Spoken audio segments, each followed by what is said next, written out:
I'll start. And now video. Yeah. Sure. 1 second.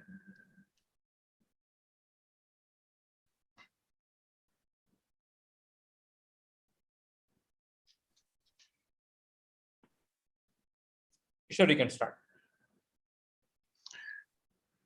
Vanakkam, namaste, and welcome to day 2 of Tamil Heritage Trust's Indology Festival 2022. Before we go into today's event, I'd like to give a brief introduction of Tamil Heritage Trust and its activities. Tamil Heritage Trust has been functioning for the last 12 years with an objective to improve the understanding, appreciation, dissemination, and celebration of India's rich cultural heritage.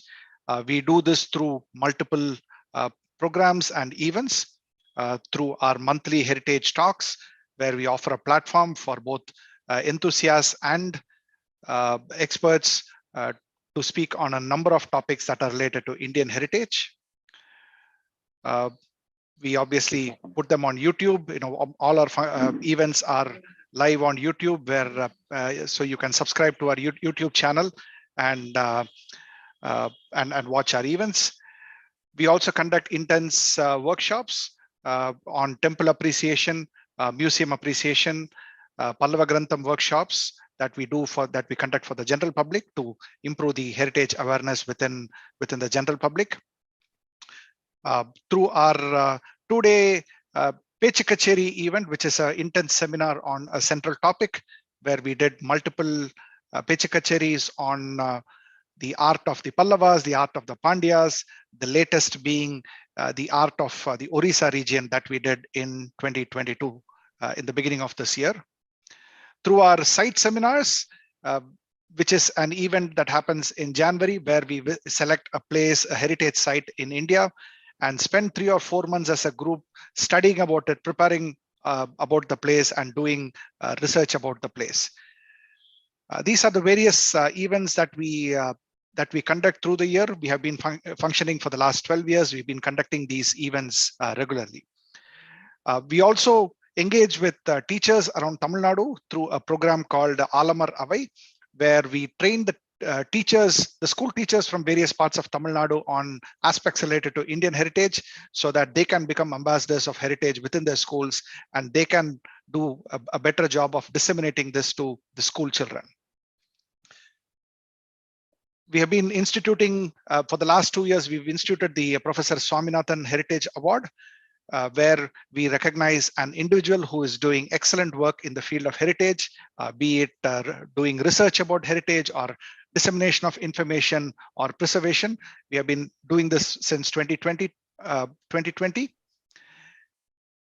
This year, we are also instituting the V. Venkaya Epigraphy Award, named after obviously Sri Venkaya, who was the first Indian epigraphist to the government of India. The award is meant to recognize individuals who have contributed in the field of epigraphy. This could be related to the discovery of new inscriptions or unrecorded inscriptions, reinterpretation of existing inscriptions, or cascading or disseminating the knowledge that is contained in these inscriptions. Details are available on our website, www.tamilheritage.in. The last date for submitting nominations is the 19th of June. So please go ahead and visit our website to find out more details about this award. Tamil Heritage Trust is instituting this award along with Srimati Sunita Madhavan, who is a great granddaughter of Sri V. Venkaya. We conducted our first Indology festival in the year 2020. This was a week-long festival where we had lectures from experts around the world, talking about Indian prehistory, early history, mathematics, temple architecture, Chola bronzes, and so on. Pan-India is a word that is catching a lot of attention in India. Our Indology festival this year is by all means a Pan-India festival. We are celebrating well-known and lesser-known dynasties that existed in India, that ruled various parts of India between the 8th and 13th centuries, which we call the early medieval period. We have 14 lectures spread over 5 days, where we're going to talk about the contribution made by these dynasties towards temple building, towards art in India. A recap of yesterday's event. Yesterday was the inaugural day. After the inaugural address by Professor Swaminathan, we had a keynote address by Dr. Keshavan Veluthat, who focused on the Tamil and Malayalam speaking regions of India. And he looked at the early historical period and the phenomenon or the social changes that occurred that led to the transition of the early medieval period that we are talking about. Following that, we had Dr. Chitra Madhavan, who spoke about the Imperial Cholas. She focused on the various temples, the sculptures, the copper plates, the lithic inscriptions, the coins, and various aspects of the Imperial Cholas. Today is day 2. Once again, we welcome you to the day 2 event. Today we have 2 lectures. The first one is by Mr. Seetharaman. He is going to talk about the later Pandyas and temple variations from Pallavas and Cholas. Sri Seetharaman is an architect and builder from Kumbakonam and has done several heritage structures and community homes for senior citizens. He has a passion for temple architecture, which is one of the natural extensions of his profession. He is now pursuing his PhD on Pandya temples. He is also the editor of the Tamil online magazine, Varalaru.com, which is one of an important reference websites for temple lovers. He has earlier spoken on Pandya temples at the Tamil Heritage Trust's Pechu Kacheri 2019, which was basically Pandya Nadu, the Pandya art that we did in 2019. He has traveled extensively within Tamil Nadu and covered over 1,000 temples individually, analyzing them for patterns. He has also published a book on his key highlights of his temple travels and inferences. With these few words, I would like to welcome Sri Seetharaman to deliver his lecture. Namaskaram. Namaskaram to all. Thanks for the nice introduction. Seetharaman, you can now share your presentation.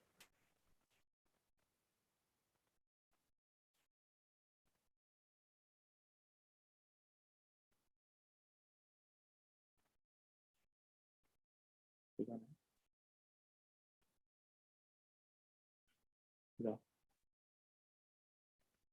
Just go for share screen. Yes.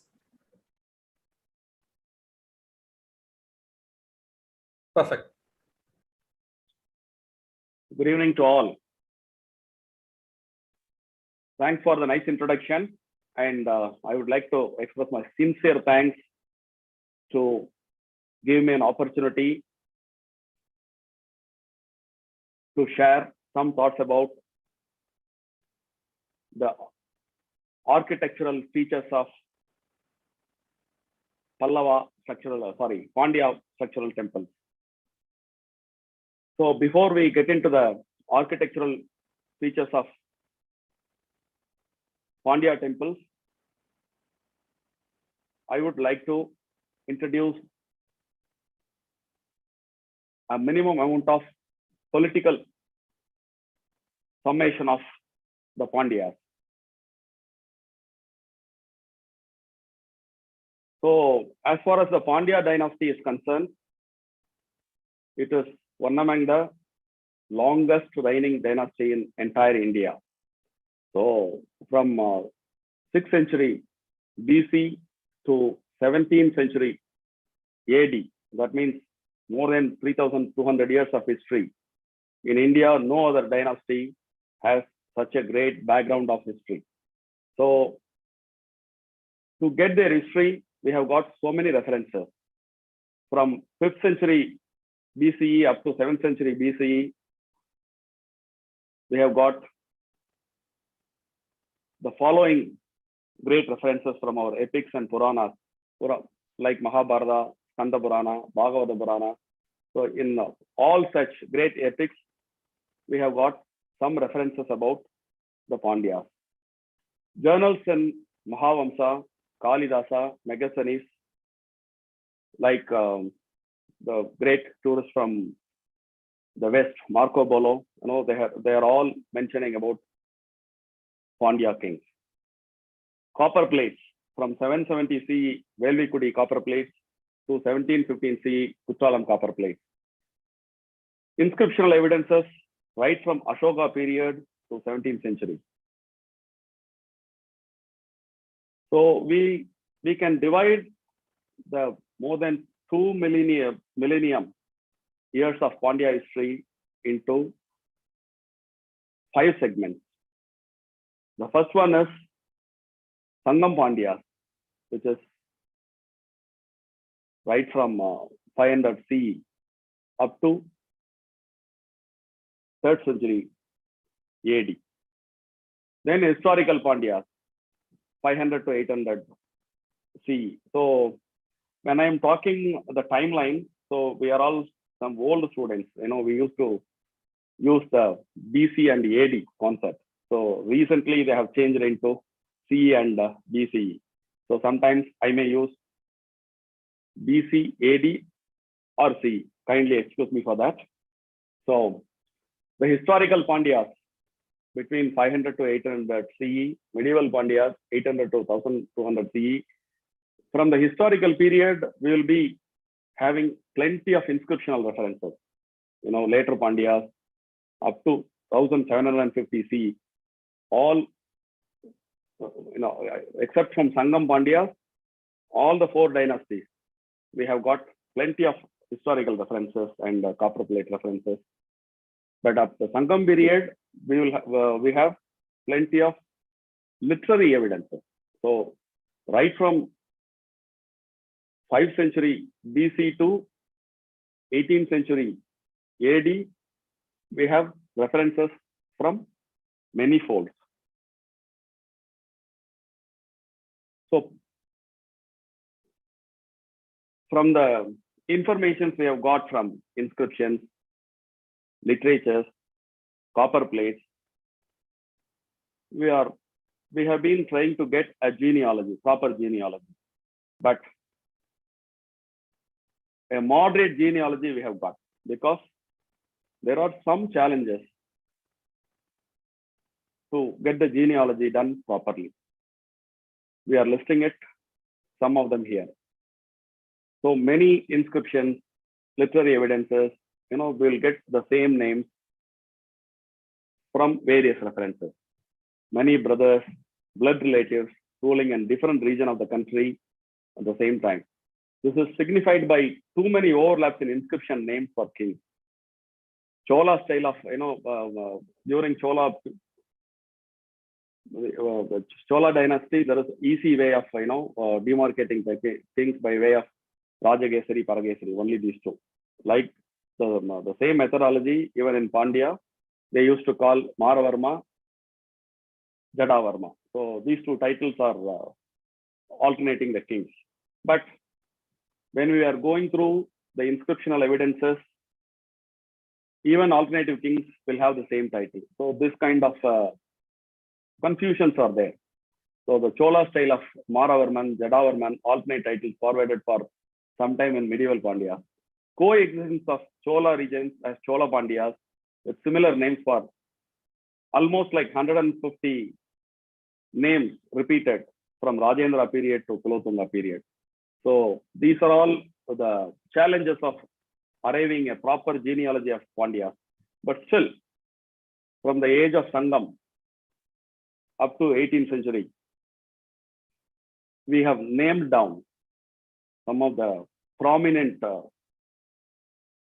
kings' names, which are available from the sources I have told you just earlier. So from the Sangam period, we have got some 21 names, like Vadivalambanindra Pandian, Palyasalai, Mudugudimi Peruvadi. The name itself, very interesting to note. Palyagasale Mudugudimi Peruvadi. There is an information about this particular king. He is doing almost daily a yaga or a yajna. He doesn't look like a king because he has got the Brahminical outlook. So that is why Palyagasale means many yajnas. Mudugudumi is, it is a kind of outlook. That Mudugudumi denotes the outlook. The Peruvadi Tiruvazhudi, this kind of suffixes are very common in Sangam period. Like that, these are all the names we named down from the literary evidences. So it goes like this. You can see the many, almost like 21 kings' names in that slide. Then from the historical period starts, which is roughly from the 5th century AD. So in general, so the many scholars have started the historical period from Kadungon only. But before that, there are some reference from K.V. Raman's the Pandya history. We get to know the Acharya Sundara Pandyan, who is instrumental for setting up the first empire Pandyas during the historical period. Then the Kadungon, who well established the Pandya kingdom. During those times, the Pandya kingdom, in terms of the landscape, it is very vast. We can divide the entire Tamil land into two. The divider is the river Tenbennai. The southern bank of Tenbennai up to Kanyakumari, the early Pandya territory was there. So northern bank, till middle of Andhra, Pallava territory. So from 500 to the rise of Cholas, Pandya's landscaping and their ruling areas are very high.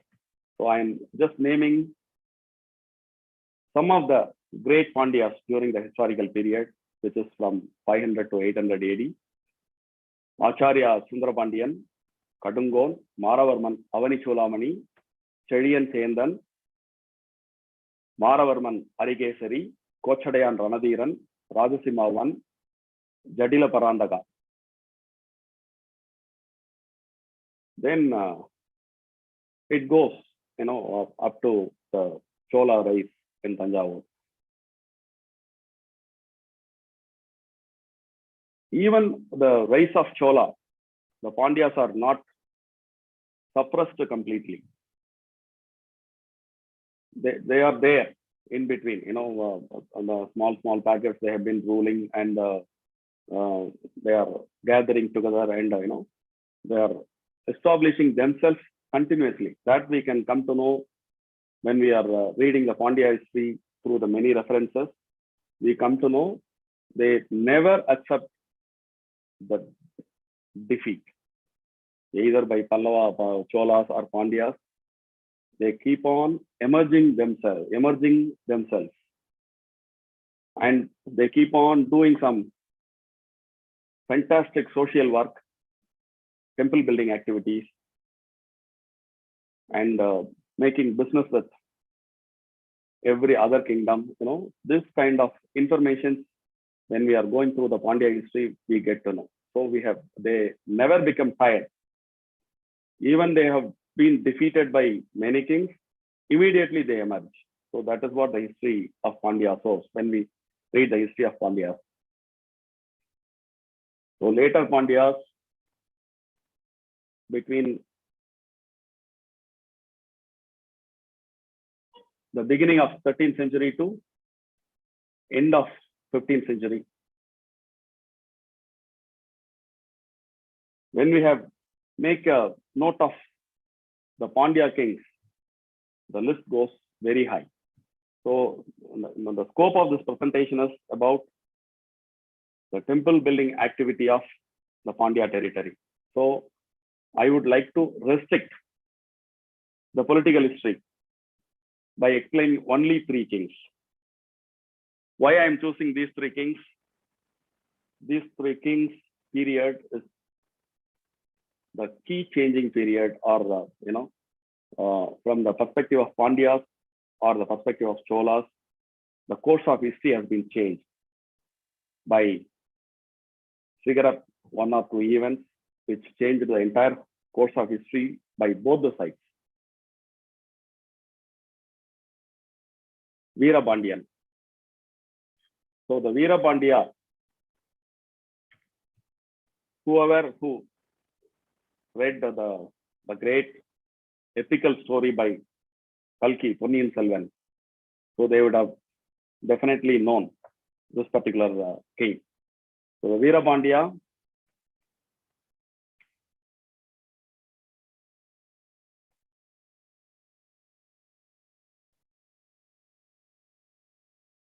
his tenure is between 946 to 966. So he is the one who beheaded one of the princes of Parandagavan called Uttamasidi. Because of that, he had the title Cholan Talaikonda Veera Pandyan. This particular event has triggered the great rival between Cholas and Pandyas. So then the Cholas took revenge within a short period. They have beheaded Veera Pandyan. The crown prince of Sundara Chola did that. The consequence of that particular event, the Veera Pandya Abatudavis murdered Aditya Karigalan. So this particular event sets fire between Cholas and Pandyas. After that, here in the Chola kingdom, Uttama Cholan take the crown of Chola kingdom, followed by Rajaraja. When during Rajaraja period, the entire Pandya kingdom comes under the control of Cholas. From that moment to Maravarman Kulasekharan, from that moment to rise of Maravarman Sundara Pandyan, the Pandyas were suppressed by Cholas every means.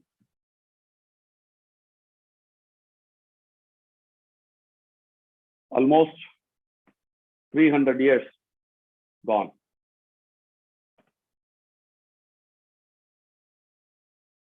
So the rise of Maravarma Sundara Pandyan, he invaded Chola territory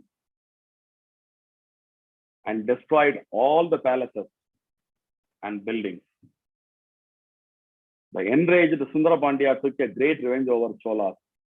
Again, in another 3 years, he invaded again because of the non-receiving tax. But somehow he showed mercy on the Chola kingdom and given back the kingdom to the person who was ruling under Pandyas. Probably he is third Rajaraja or third Kulotula. I am not sure about that. Either one among them. They got back the kingdom from him again. So when he was invading and destroying the Chola buildings and the palaces, he was called Sonadu Konda Maravarman Sundara Pandyan. He later becomes Cholanadu Valangiya Sundara Pandyan when he gave the kingdom back to Cholas as feudatory.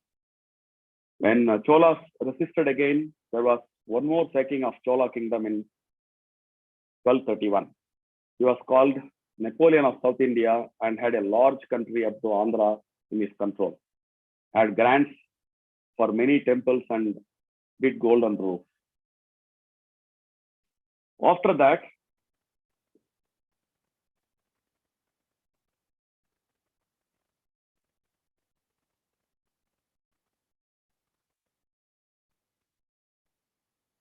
we are going to see one more Pandya king.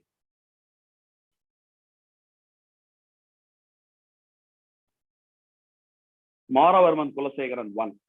His tenure of reign between 1268 to 1312. He is one among the great kings of Pandya clan. He was ruling almost about 40 years. The inscription speaks of peace and prosperity during the period. Even Marco Polo mentioned him. Under his rule, the Pandya territory was absolutely in peace, wealthy, and many temple building activities, construction of mandabas, construction of gopuram, this all happened during this period. In 1302, the accession of the elder son, Jadavarma Sundara Pandyan III as co-regent took place. This provoked the other son Veerapandiyan to kill his father. In the civil war that ensued, Veerapandiyan won and ruled from Madurai.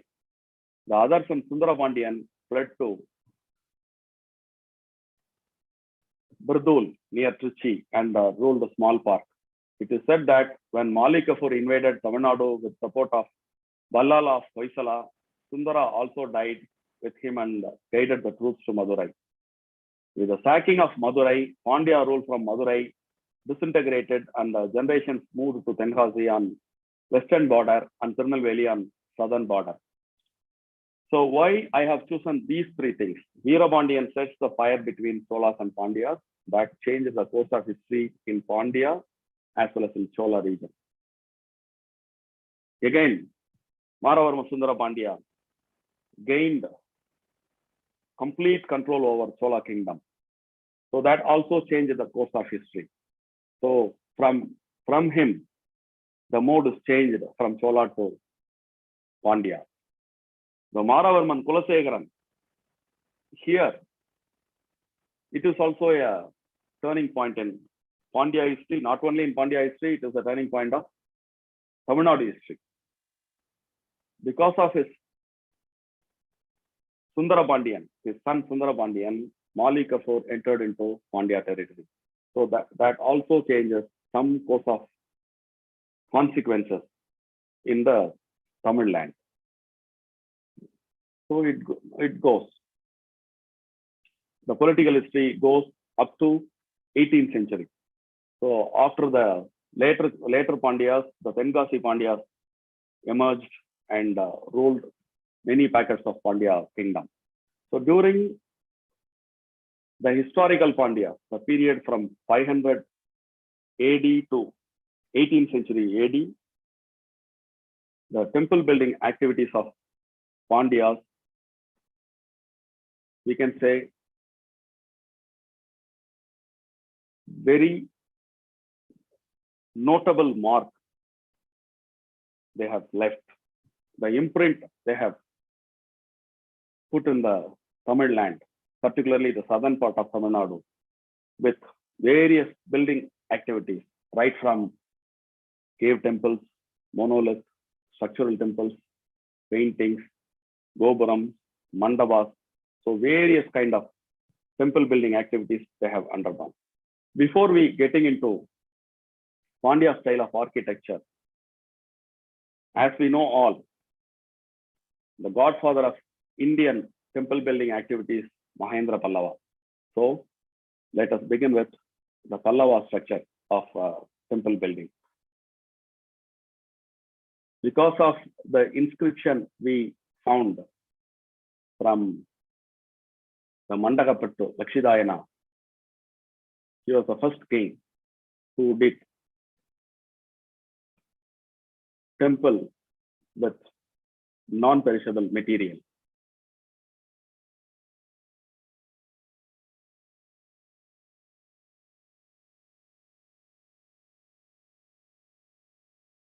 Here is, I am putting a slide to introduce about a Vimana. The simple Vimana is called an Aranga Vimana. The simple Vimana has 6 parts. The base one is Adhisthana, then the wall, Prastra, then Hara structure, second Tala, Griva, Shigara, Studi. So when we have the 6 parts, we call it as a simple Aranga Vimana. So during the Pallava period, the early temple activities started from the cave temples. The first few temples are just have a plain sanctum and the attempt of Hara structure. The terrace elements, the first terrace elements we are able to see at Dalavano. Then the Hara structure above the Mandapa. We'll be able to see from Koneri Mandapa, Varaga, Mahishasuramadini caves. There various pillar types Then some of the caves. So when we are talking about the Pallava temple building activity, even from the cave temple structure itself, their excellence have been proved. They make a Sandara attempt. After the cave temples, they have mastered in monolithic rathas. So whoever go to Mamallapuram, they can find the Panchamandava rathas. In one place, they have executed all shape of shigaras, all type of bases, Dvitala and Tritalas, full Ashtanga Vimana, attempt to Sandara in Dharmaraja Ratha. So, after executing that 5 rathas, we can see the Valayan Kuttai Tali, Pidari Tali, they are all the monolithic temples. So when we talk about the monolith, it is very interesting. It is not like scooping the caves. It is actually excavating a mountain from the top to bottom. So almost the monoliths are a single stone temple, which is excavated from the top to the bottom. So it goes. When they are switching over from cave temples, monolith, then into structural temples, the structural temples of Pallavas are superior in terms of uniqueness of temple building. Right from the beginning, their experimental structures are fantastic. As I have shown the slide, the Aranga Vimana, and the next one is called Ashtanga Vimana. Ashtanga Vimana is nothing but a 2-tiered Vimana. So placing one more tala with the hara structures. So 2 parts of the elements are included. So Ashtanga Vimana, the Panamalai is one of the earliest structural temple of Pallavas, which is very interesting to note. 3 of the Vimana, particularly Vimana has 3 segmentations: Sala, Karna, from left to right, 1 Karna, 1 Sala, one more Karna. So in between 2 Karnas, there is Sala segmentation is there. In Panamalai, a new experimentation is done by Pallavas, projecting the Sala Bhadra as Vimana. It's a very unique and interesting feature. The Sala will look like entire Vimana. It will have right from basement to 2B.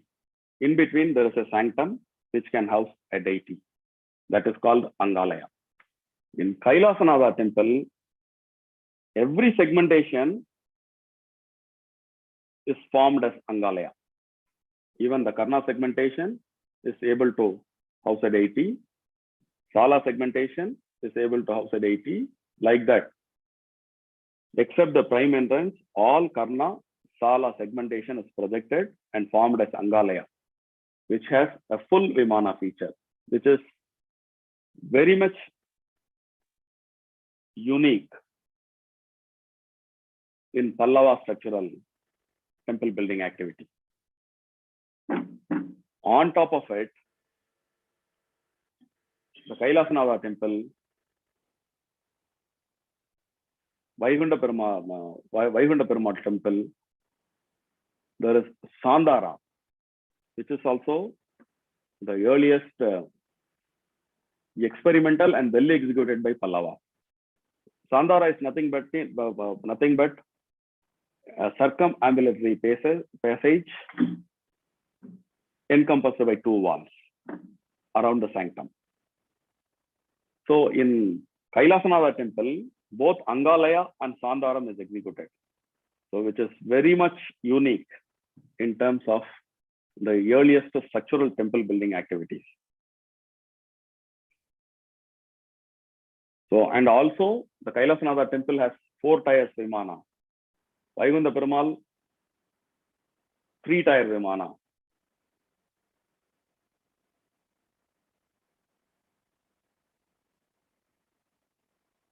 It goes, like that it goes. Even in Tiruvadigai, it is 6-story Vimana with the same Sandharam and Angalayam. Then we'll move into the Chola territory. So when we talk about the art history of Pallavas, Pandyas, and Cholas, we will come across many interesting information. Pallavas have all type of temple building activities like caves, monoliths, structural temples. Like them, Pandyas also have cave temples, monoliths, and structural temples.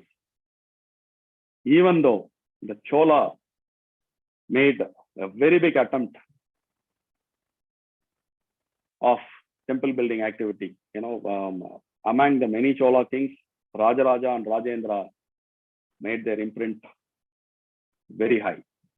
Even though there are variety of temples, Chola doesn't have the privilege or the pride of having cave temples and monoliths. They have done only the structural temples. But in structural temples, they have shown a great variety. So immediate after Vijaya Chola, Aditya established the medieval Cholas well. He invaded Pandyas, Pallavas. He has become a great emperor. Then he started temple building. So during Aditya period, many temples have been built, particularly in the Kaveri region. He has done many renovation from brick temple to stone temples. Generally, all his temples have Padabandha Adhisthana, Ekadala or Dvitala Vimana. Interestingly, no Mugamandaba, except in Tiruparanam. Some of the early temples of Aditya has no Mugamandabam, or there is no niches in the Mugamandaba.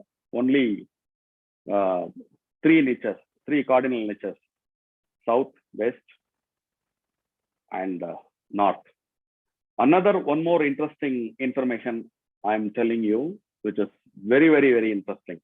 All identified Aditya temples, the Pakka Aditya temples, have only the forms of Shiva everywhere. Dakshinamurti. Usually, even in Pandyas or Pallavas, around the sanctum, the niches have, the cardinal niches will have a kind of set of deities, like southern side Dakshinamurti, western side any form of Lord Vishnu, northern side Lord Brahma.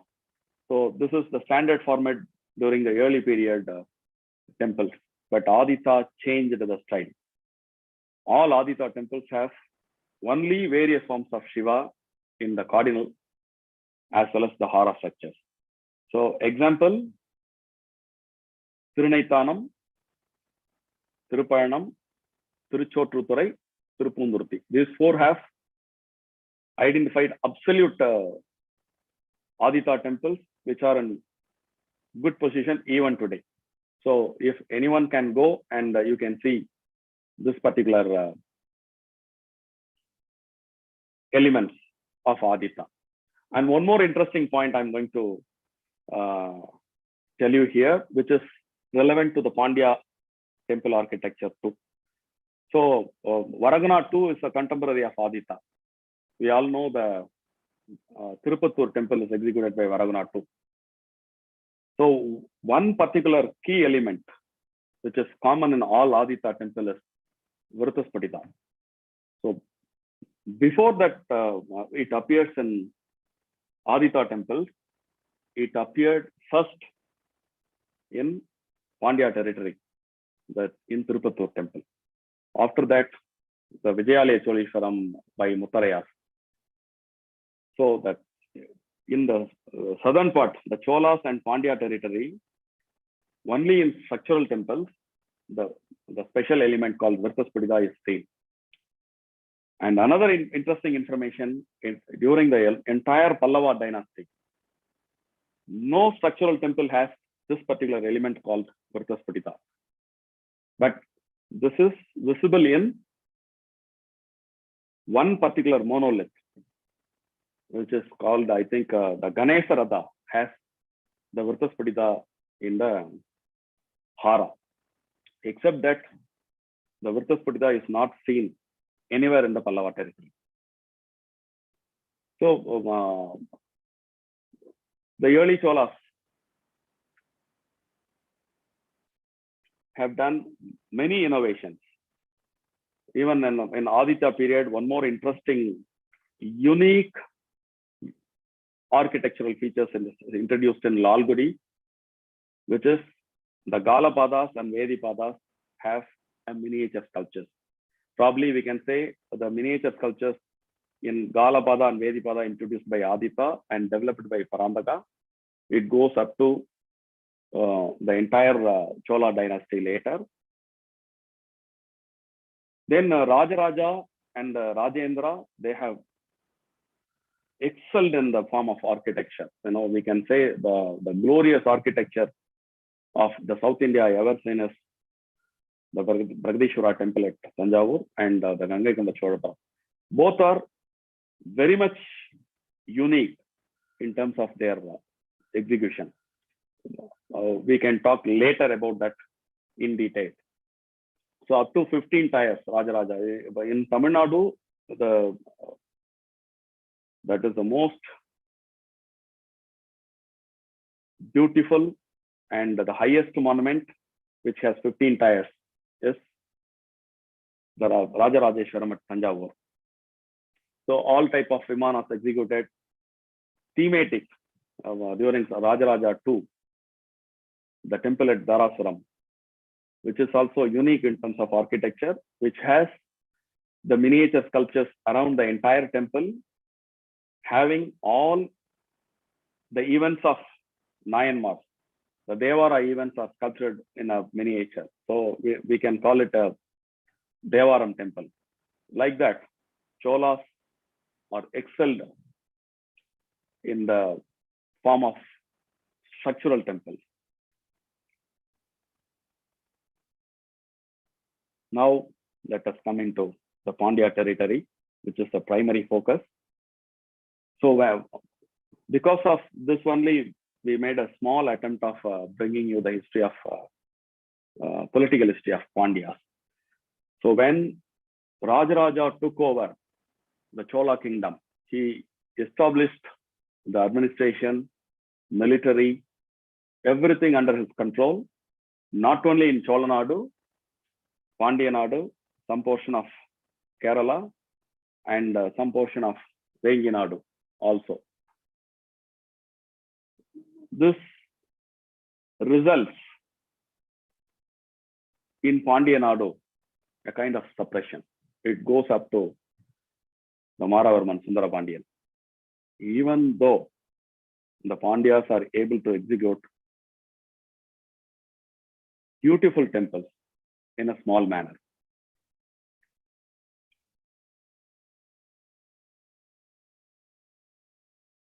As we have been talking about the various temple Pandyas, are you able to hear, sir? Your audio level has gone down. I think because of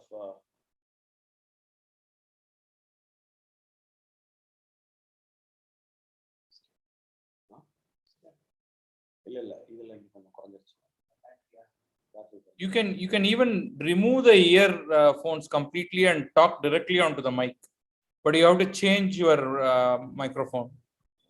I think it is automatically changed, I believe. I think it is okay. Just try now.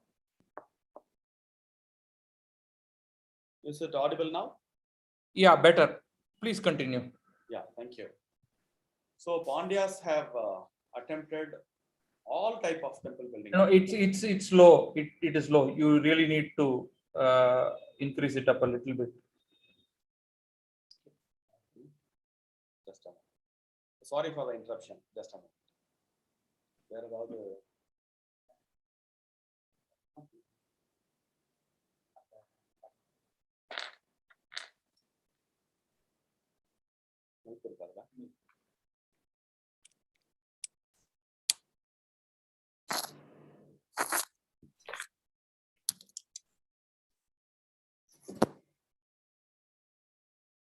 Hello.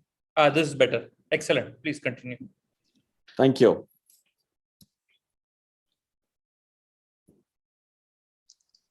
Like Pallavas, they have been executing all type of temple building activities, right from monolith. Here we see is the Kalugumalai.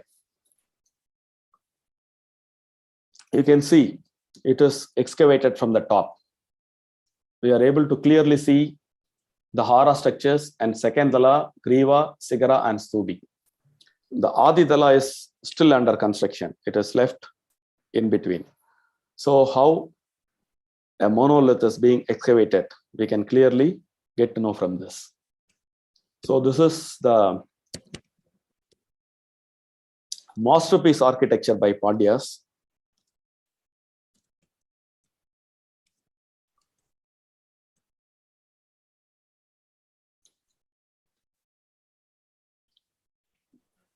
Then the Ekatala Vimanas, Dvitala Vimanas. Pandya temple also is having all type of Vimanas and Ekatala, Dvitala, Tritala, even up to 4 talas we can see in Uttara Gosamangai. So from 1 to 4 tala Vimanas are available in the Pandya territory. The structural temples, right from 750 AD to 1300 AD, plenty of temples are executed. We are going to see some of them. What we are seeing here is Vijay Narayanam Manonmanishwara Temple. Why I have taken this particular slide from, this is taken from the book called The Lower Dravida Desa by M.A. Dake Meister. I visited so many temples which are not in the form as indicated in the picture. So luckily, we should thank the old scholars who have captured the original structures and saved in terms of at least a picture form. So the Vijayanarayanam Manonmariya Temple, kindly have a keen look of the pictures shown in the slides. Here I am going to explain how the Pandya temple, the Ekatala temples, Dvitala temples, Tritala temples are formed and executed in a unique style.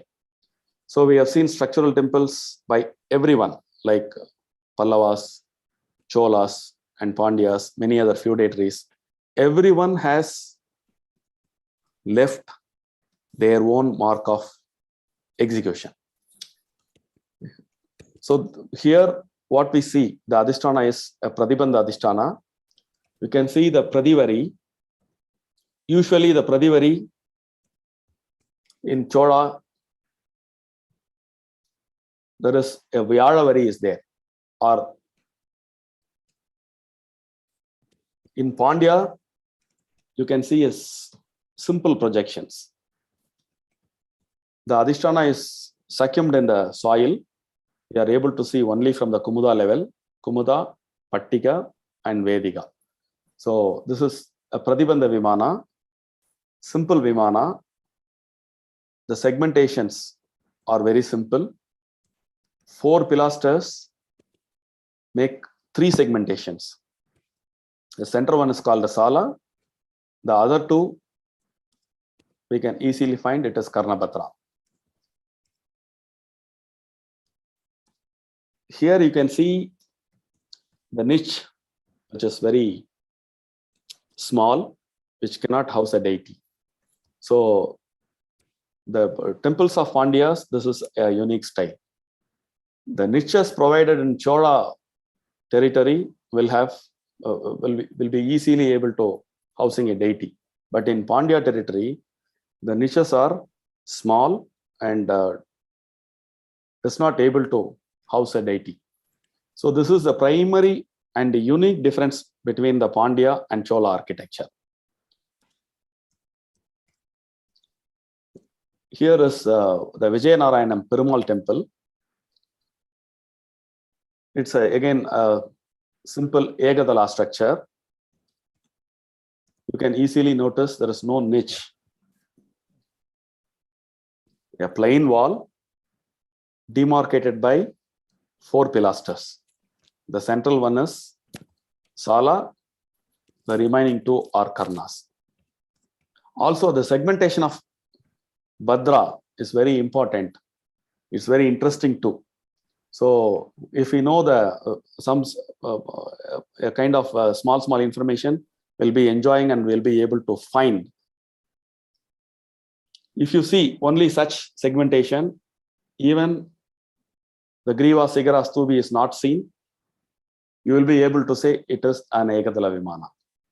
Wherever you see the simple structure of this kind of Bhadra segmentation, you can see it's a Ekadala Vimana.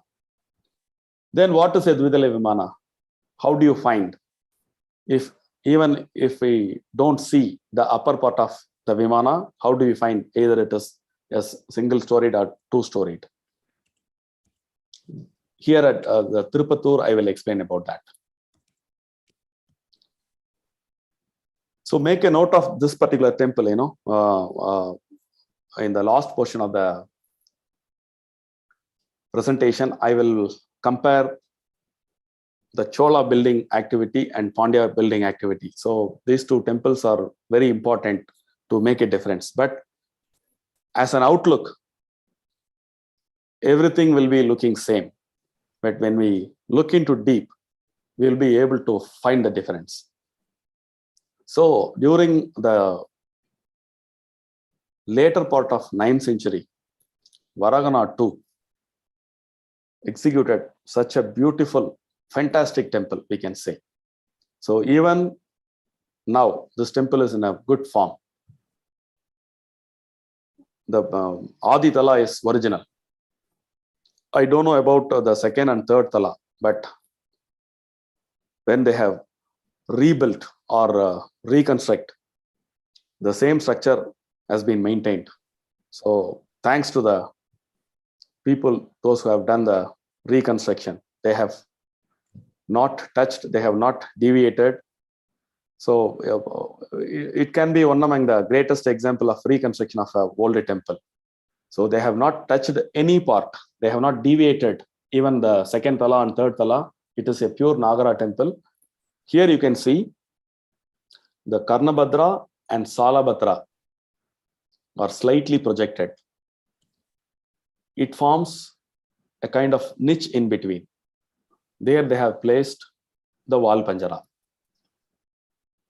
So when this kind of demarcation done, you can easily identify there is definitely more than 1 floor. So this particular temple has 2 floors. Up to the Kaboda, the ground floor is over. Again, you can see 1 more Kaboda. After that, Griva Sigara Stubi. So it is an Ashtanga Vimana.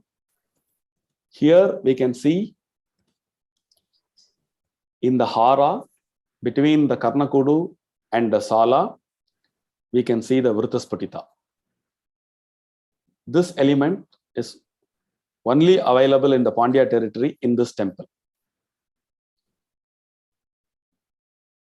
It is very interesting to observe or note, Aditya and Varaguna too are the contemporaries. Actually, this is the ground plan drawn by the author of the book.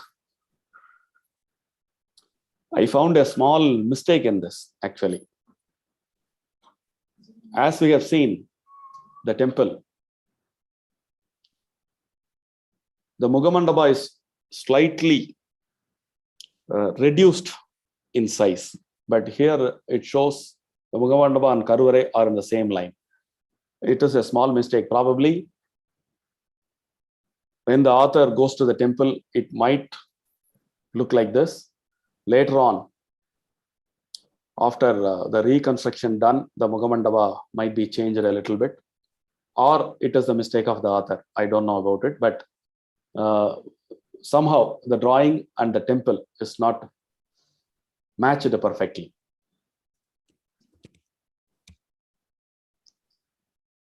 Kovilpatti, Puvanatha Swami Temple. Even when the Dokke writes about this temple, he says up to the basement the temple is original. After that, it is reconstructed in the later period. Now we are not able to see this structure. You can see the Pushpa Podika, which is generally, even in Cholas or Pandyas, it is the Pushpa Podika is introduced in the 12th century. In both dynasties, even in Pandya or Cholas, the Pushpa Podika is introduced in 12th century only. So when we able to see the Pushpa Podika, it is a kind of late. But the temple says it is built on 878. That is why the author of the book says up to the basement the temple is original, then it is reconstructed. It is, according to the Bhadra segmentation, we can easily say a Dvitala Vimana. Korkai. It's a simple, small temple. Even up to the stubi, it might be not more than 11 feet, I believe. A very simple temple. You can see the Bhadra segmentation is just the 4 pilasters make the Bhadra segmentation. Sala, Bhadra, Sala, Karna, Sala, Karna, and above the first Tala, Vyadavari. Here also we can make an interesting note. The immediate after Kaboda is called Bhumi Desam. In Cholanadu, the Bhumi Desam has Yadivari, ornamental variations will be there. But in Pandya Nadu, you can see Yanai Kudrai, elephants, rampant elephants and horses you can see. So when we demarcate the style of Pandyas and Cholas, this small key elements can help us to identify either it is a Pandya temple or Chola temple. Chola temple in the Pandya region, Pandya temple in the Chola region. There are a very interesting topic to be discussed in detail. This is one among such temple. It is Kannanur Balasubramanya Swami temple. It is an Egadala Vimana. It is an original structure. Even now, it is an original structure. It is reconstructed by some time, but still the original structure is not disturbed. It is some 25 to 30 kilometers southwest of Pudukkottai. It is very much in the land of Pandyas, but there is a strong speculation about this particular temple. Either it is built by Pandya or Pallava because of the features. As we have seen the previous slides, the niches of Pandya temples have, it is not able to house a deity. Here it is, it has a sculpture. I think the southern Dakshinamurti is original actually, original belonging to the original period. But still, I am not confirmed this temple is built by Aditya. The earliest inscription available in the temple is Aditya 1. For various reasons, I'm just leaving as it is, a speculation. So in the days to come, people may find who has built it. The primary reason is during Chola temple building activities, right from 9th century to 13th century, we are not able to see any Muruga temples. But in Pandya territory, there are references from cave temples, Tiruchendur, Valli Guhai, Tirupuram Gundram. These are all dedicated to Lord Subramanya. So there is an habit of making temples for Muruga, Vinayaga, and Pyramal, Shiva. These are, during the course of time in Pandya territory, all type of temples were built for various gods. But during Chola period, majorly the temples are contributed to Shiva alone. So later, after second Rajaraja, Amman shrine building activity started, then it slowly goes up. So very few temples dedicated to Lord Vishnu during Chola period in the Kaveri Delta region. So in that case, this Balasubramania temple, the original deity of the temple is Muruga, which is also supported by, in the Griva you can see, immediate of the Tala above, the elephants are placed. From that, we can come to know the deity of the temple is Lord Muruga only. So the Balasubramanya Swami is also found in the inscriptions. The temple is dedicated to Lord Muruga.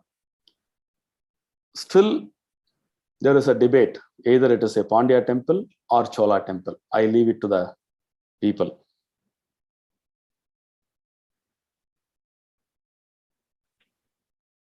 Tirunelveli, Nallayappa Swami temple.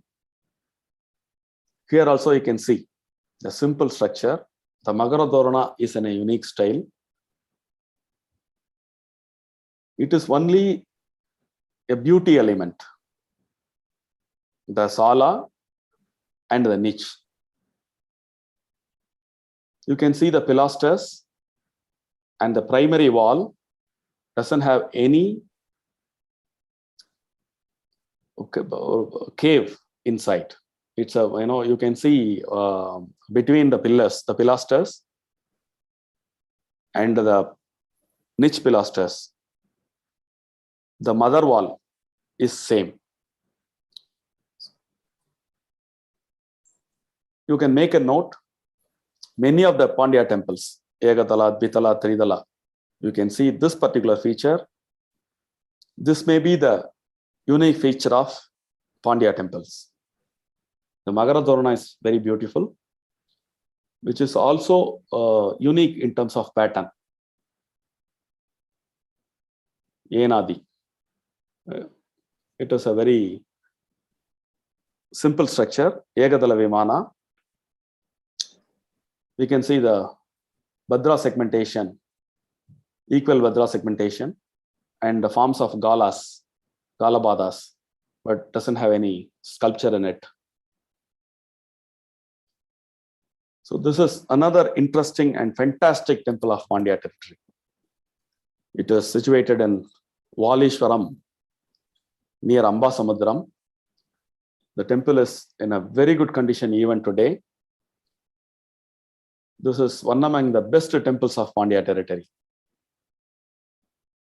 But the inscription says, the earliest inscription is available by Rajaraja.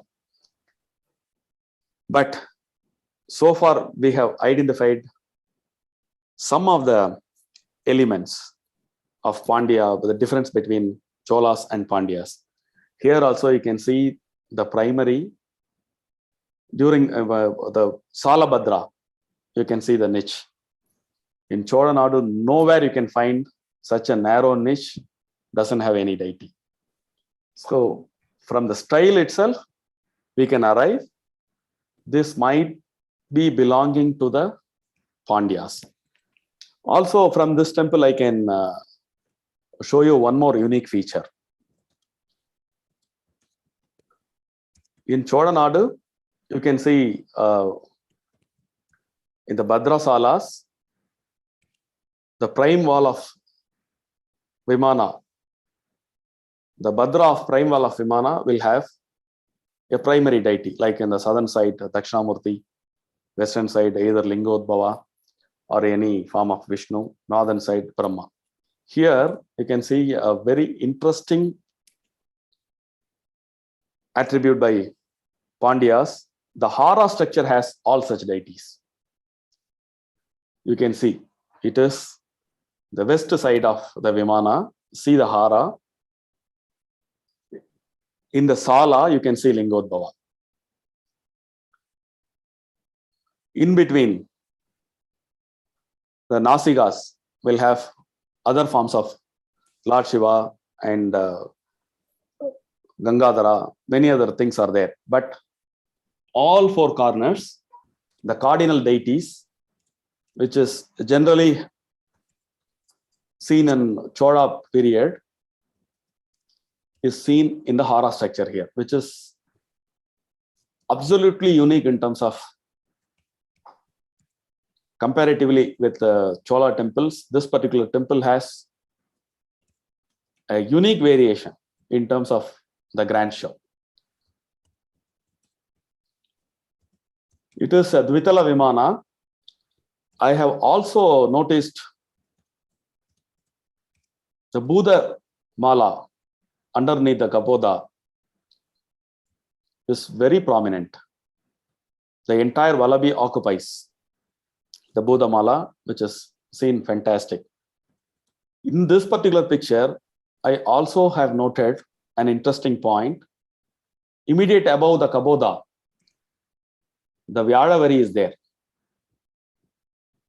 It is fantastically mixing with the Sala deity of Lingodbhava. We know the story of Lingodbhava. Lord Mahavishnu took an incarnation of Varaga and digging the ground. You can see, along with the Vyadavari, the Varaga Avatara is digging the ground.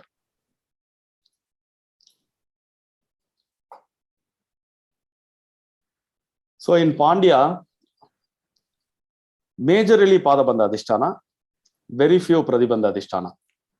So only at Rameshwaram we have Kabodabandha Adhisthana. These kind of small observations we can make a note about the uniqueness of Pandya temple building activities. It is yet another temple. Today the temple complex is very big. Brahmadesam. But this is the original temple. This temple is not seen anymore in the big complex. This is one among the very few beautiful Dvitala Vimana of Pandyas, which has Pradibandha Adhisthana. You can see the Vettu Podiga. Like Cholas, they are also from the Podiga elements. We will get to know the time. Chola territory, the Vettu Podiga is introduced by Rajaraja and later kings. Like that, here also after 10th century only, we are able to see the Vettu Podiga. Chairma Devi, which is a fantastic execution by Pandyas.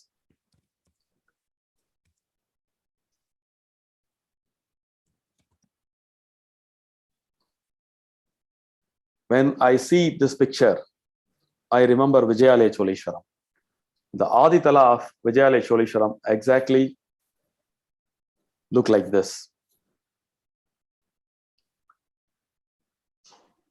And another uniqueness of such experimentation, Ekatala, Dvitala, Tritala Vimanas will have a kind of element called Arpita, Anarpita. In Cholanadu, many of the temples are Anarpita, except one at Srinivasanallur near Trichy, which has, above the Hara and the second Tala wall, there is a space in between. But in Pandyas, many temples are like that.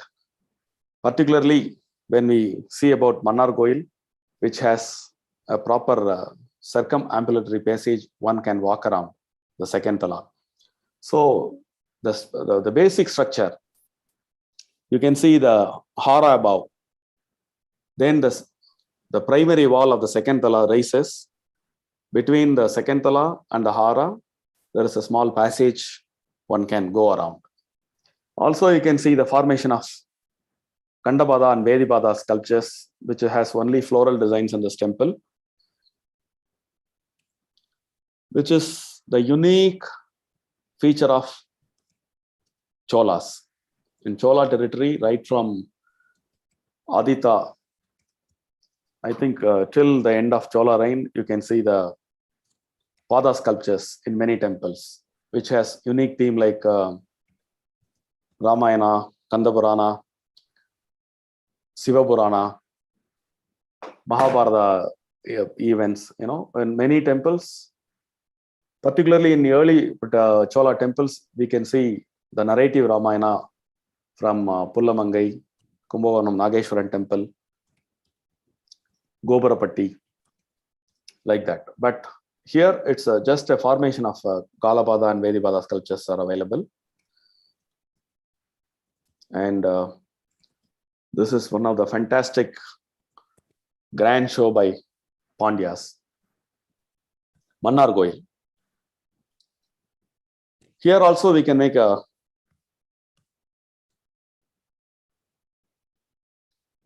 difference between Cholas and Pandyas. See the Pradivari. In Cholanadu, the Pradivari has only Vyaras. Here you can see horses, which is also the Anarpida Hara. The second floor you can go around. Second floor also has a house of sanctum, like the Vaikunta Perumal at Kanjipuram. This temple also has, Vaikunta Perumal has 4 talas. 3 talas we have deities. Here 2 talas we have deities. You can see. You can see between the first tala and second tala, the second tala wall is between the first tala hara and the second tala wall. We have a passage to go around. And this temple has many Ramayana sculptures and other miniature sculptures. Only Pada sculptures. This is the only temple, as of now, I have found, I have visited many temples. Only the Mannar Kovil has the miniature sculptures at Galabadas. Can you see the miniatures?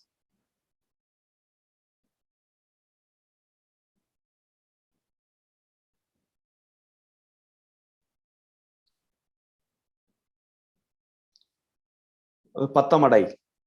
It's a simple Egadala Vimana. Here also you can see the Shala niche, which is just a beauty element, nothing more than that.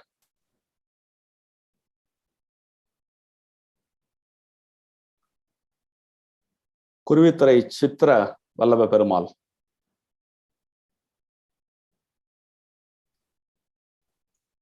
Here you can see it is Dvitala Vimana in a very unique pattern. Just above the Aditala, the second tala wall started. There is no hara structures in the Aditala, but the hara structures are available in the second tala, which is a unique feature of Pandya, we can say. We cannot see such type of Vimana execution either in Cholas or in Pallavas. This temple is in Idaikal, Tiruvandishwara Nayanmar temple. So it is very rare to find such an architecture. In Idaikal, one more Pyramal temple is there. That temple also has such feature. But that is also unique in terms of execution. The first talahara is just shown as the attachment to the second tala. You can see, which is also a very unique feature. I haven't seen anywhere. Arupukotai. Like in later Chola temples, we find in between Karna and Salabhadras, we will see a Kumbha Panjara in between, which is also available in Arupukotai. It is very rare to see in the Pandya territory. Brahmapuram, Ladana Kovil. Here we can see it is reconstructed, not properly done, we can say, because so far we have identified from the Bhadra segmentation, we'll get to know the tala of a temple. Here you can see a Sala, Karna, in between a Panjara segmentation. So if we see a Panjara segmentation encompassing Sala, the temple should have minimum 2 floors. So here we are able to see only 1 floor above the Aditala. So it is reconstructed in an improper manner, we can say. This temple is, rising from a Upapida, having Kalapadas, Vedipadas. It could be a grandeur temple during those time, but somehow it is ruined and reconstructed in an improper manner.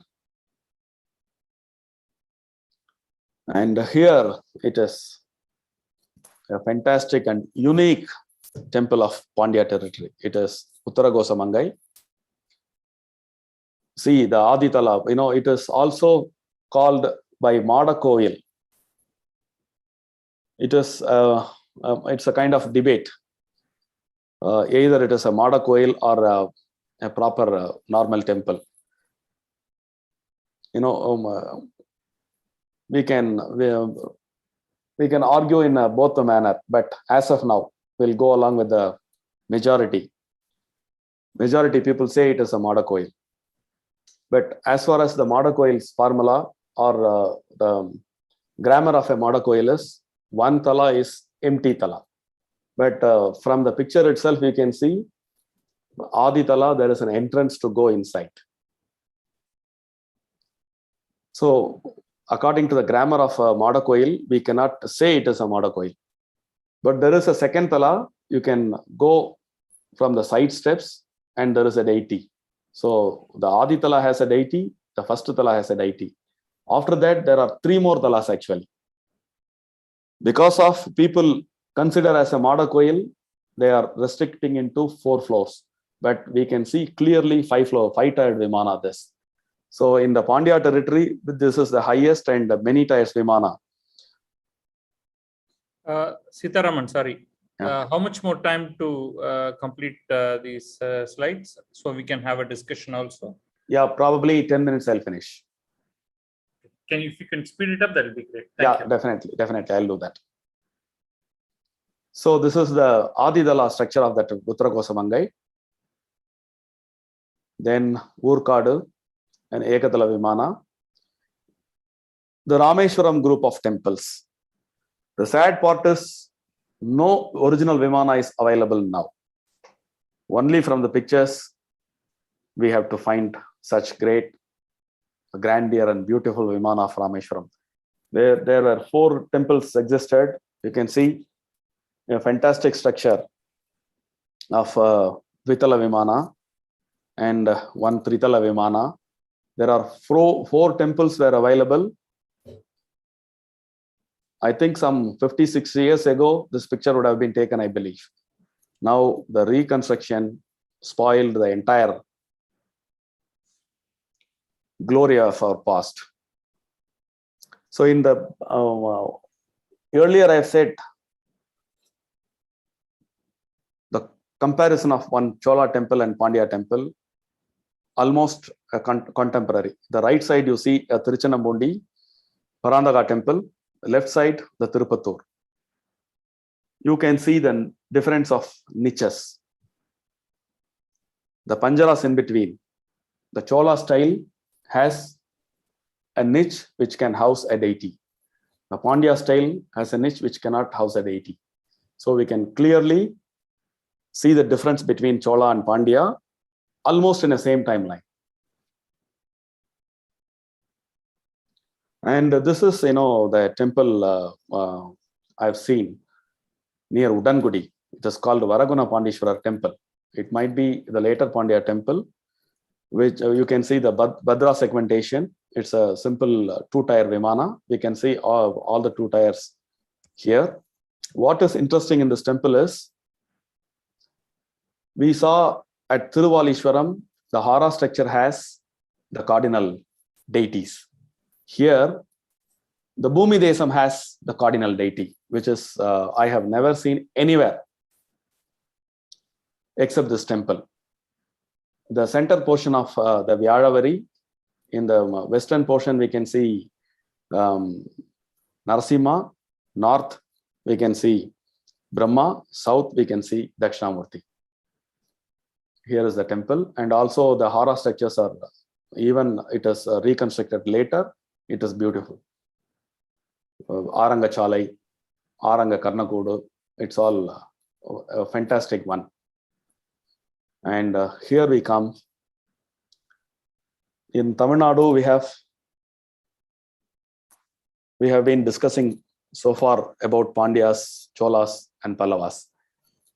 They are all, the temple building activities can be classified into 5 major categories, either Nagara, Vesara, and Dravida.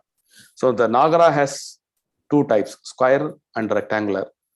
Vesara also has 2 types, elliptical and exact round. In Pandya, in Pallava and Chola territory, we have apsidal Vimanas like Gajaprishta Vimanas, but we have not seen Gajaprishta in Pandya territory. But in Pandya territory, we have got a beautiful Vesara, perfect Vesara temple, which is Adagargoil. It is, some say it is elliptical. It is not elliptical. It is perfect Vesara. So elliptical is available in Juragareshwara temple at Kanjipuram. There are 2 other Vesara temples in Tamil Nadu, which is one at Srirangam, which is perfect in round. Narasingampetai, which is also perfect in round. These 4 or 5 Vimanas only available in the entire Tamil Nadu as Vesara, which is very rare. This one is the classic example of Vesara Vimana of Pallava period. Sorry, Pandya period.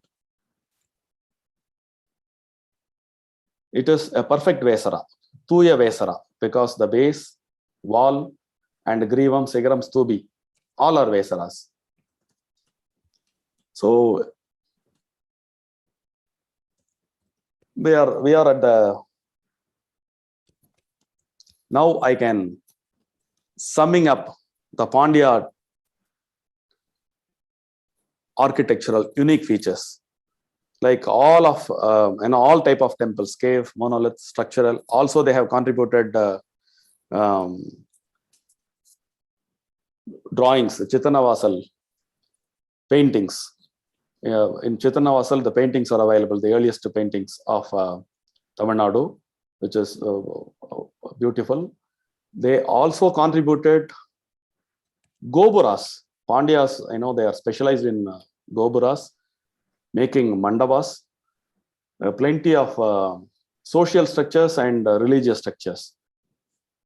So Egatala, Dvitala, Tritala, also four, if Uttara is considered as Madakoil, it is 4tala. It is not considered as Madakoil, it is 5 talas. So in terms of Adhisthana, Padabandha, Pradibandha, Kabodabandha, only at Rameshwaram. Nagara, Dravida, Vesara, all type of Vimanas are available. Arpita at Manargoil, which is very unique features of Pandyas. Tala without Haras. This is a very special feature of Pandya.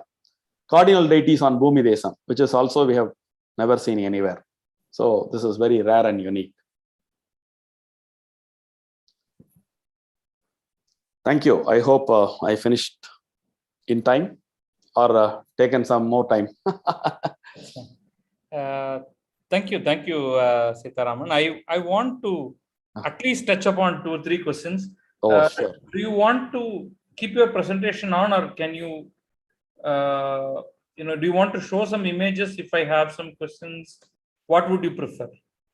We can have. Sorry, come again. I didn't get it. Currently you are sharing your presentation, which is come to the end.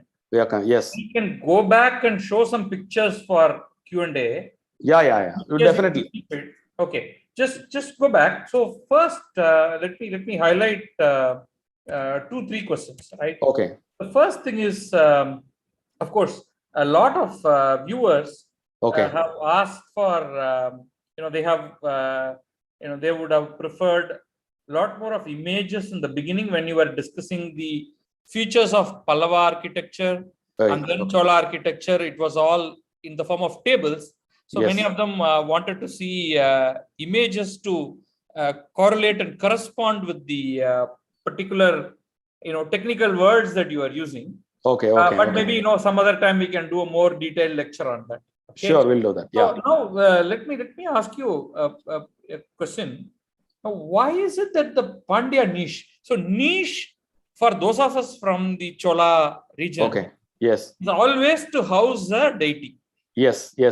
So there are either 3 niches. Yes. Then 5, then 7, and then it keeps on increasing. Right? Yes.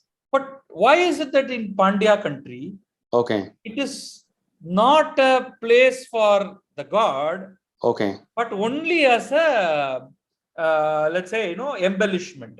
Embellishment. Yes. Why is that the case? That has to be, it has to be look into that. We have to work upon it. We need to concentrate more on that. I also think in so many times why it is so. Can you just go back to one of those images? And also, while you are raising a question, I have a remembrance. All Muttarayas, majorly under the reign of Pandyas, all Muttaraya temples have no niches. If 1 or 2 have, they don't have any deities. The classic example is Vijay Cholishwaram, right? And even you can Visalur.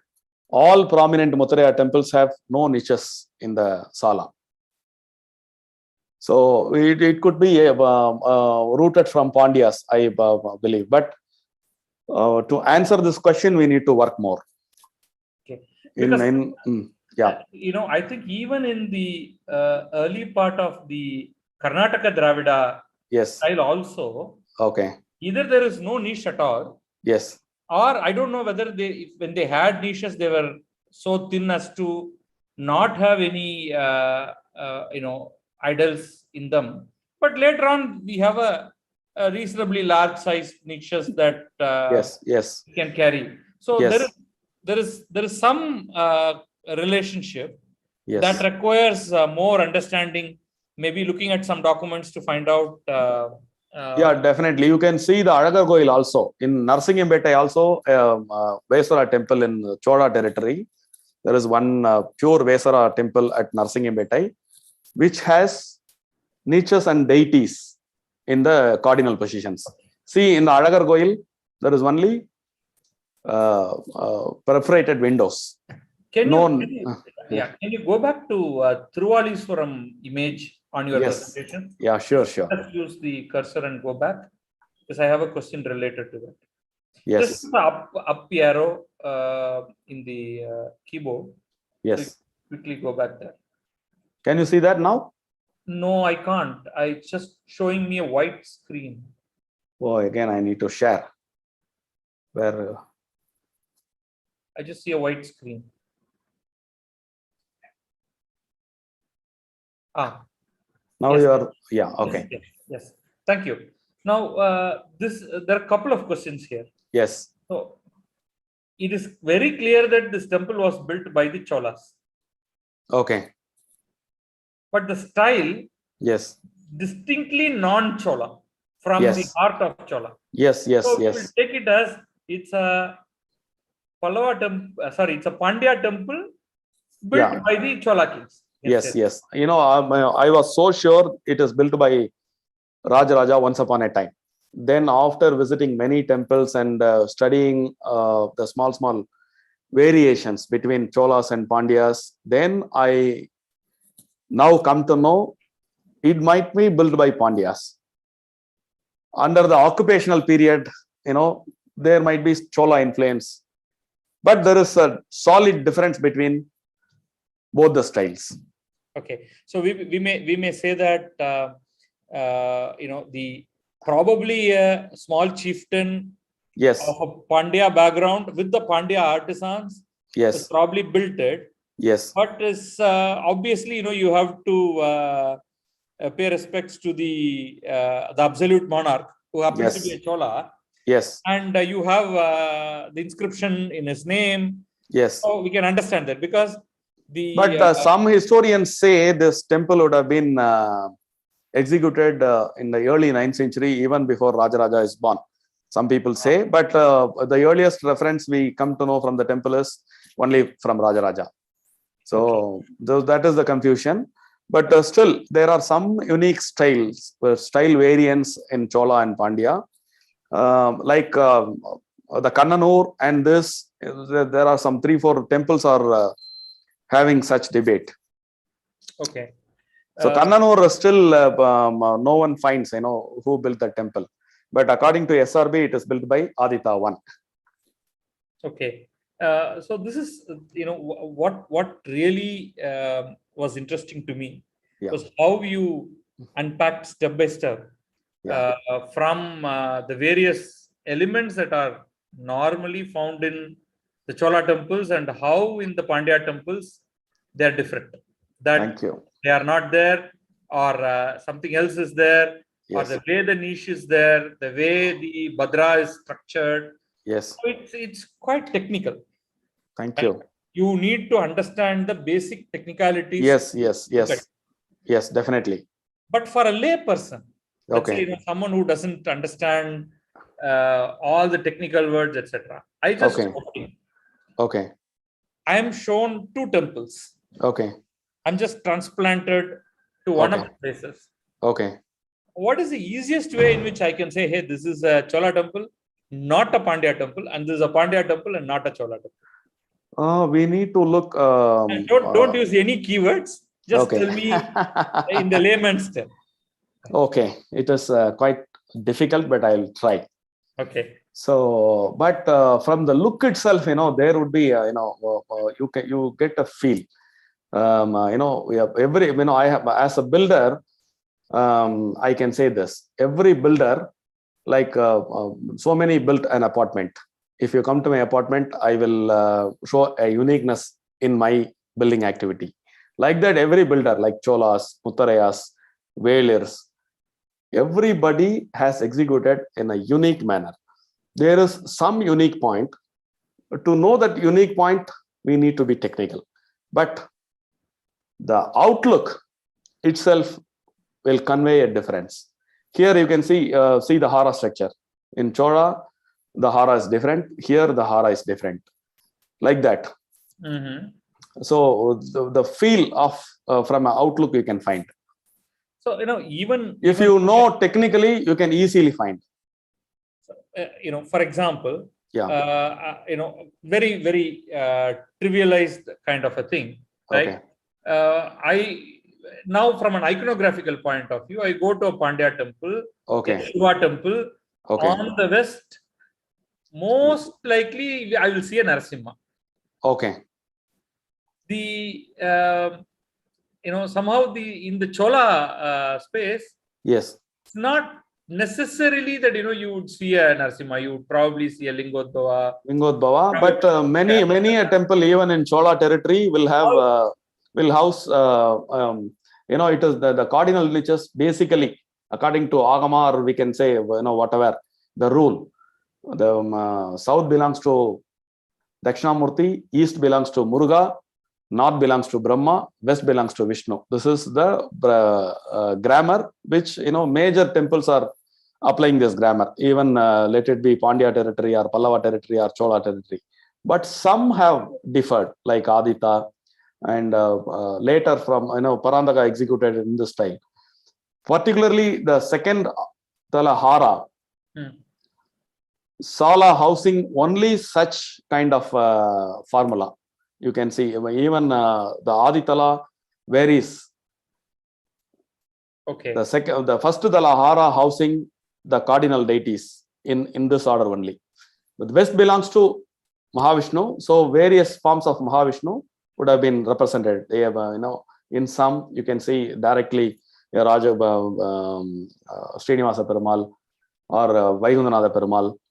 Like Pullamangai, you can see in Pullamangai, immediate above the Lingodbhava, in the you can see Paramapadanatha, the sitting posture of Lord Mahavishnu, like that. So the formula is applied in Pandya territory also in that way. But there are some minimum builders may vary to show the uniqueness of temple building activity or a kind of self-expression. Okay. So let me, again, time is pressing and we have to move to the next lecture. Yeah. I have, I want you to talk a little bit about the Kalugumalai monolith. Okay. The unfinished Kalugumalai monolith. Okay. Is a standout Pandya architecture.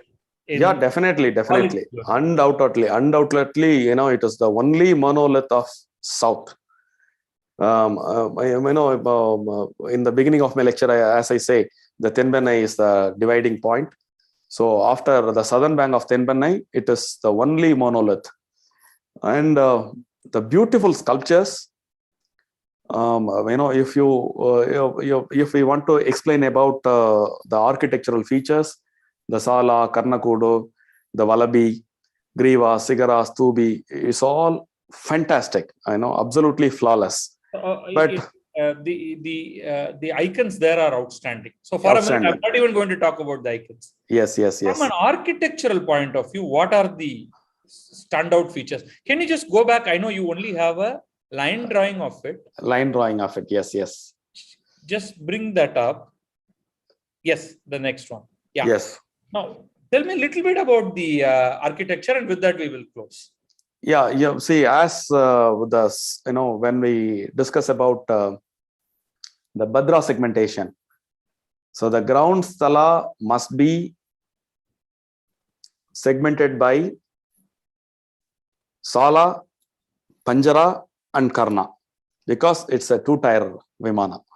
So the first Talahara has Karnakudu, Sala, in between Nasigas, and it is, I think, we cannot say it is Arpitam, but there is a small gap in between. Just a word here. What do you mean by Arpitam?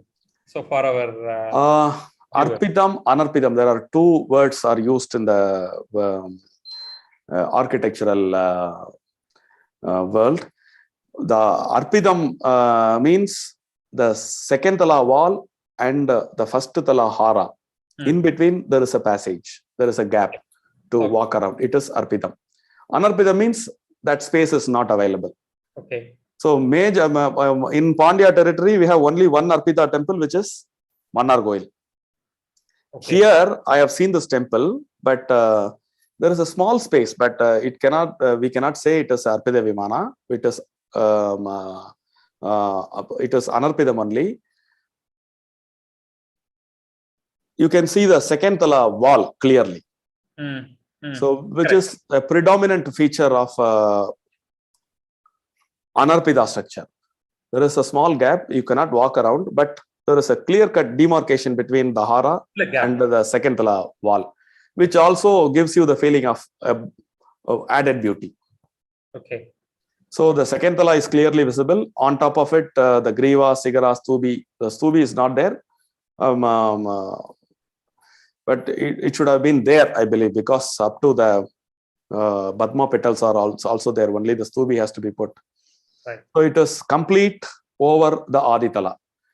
But in the Aditala, the inside the Garbhagriha is there. The outside sculptures are not sculptured. Probably we can say it is unfinished monolith, we can say. But on the other hand, as long as the temple is able to house a deity, it is also a functional temple. So to me, this temple, irrespective of the fact that it's a monolith or it is semi-finished, I think it stands out in its perfection in terms of balance. Yes. The the presence of every single element is fantastic. Perfectly crafted. Yes.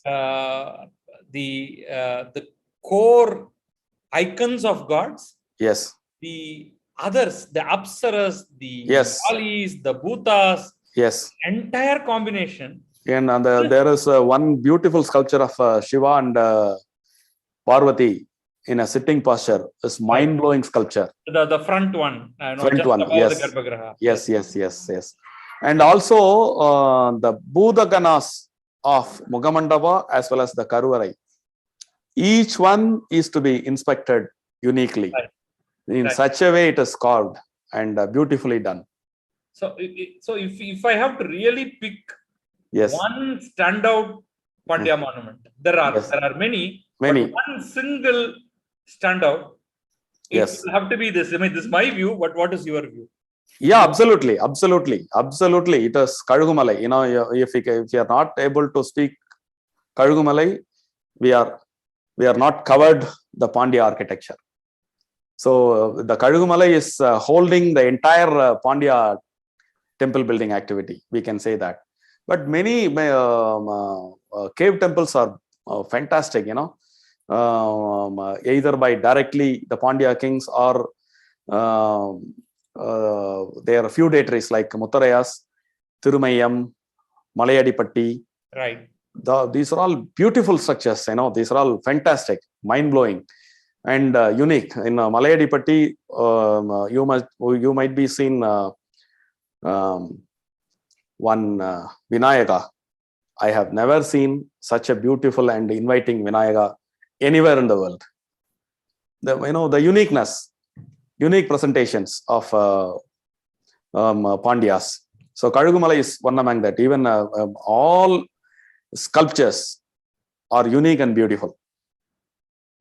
Thank you. The Budaganas executed in Kalugumalai is each and every one of Budaganas are to be studied separately. Thank you. Thank you. Thanks for the opportunity. Thank you.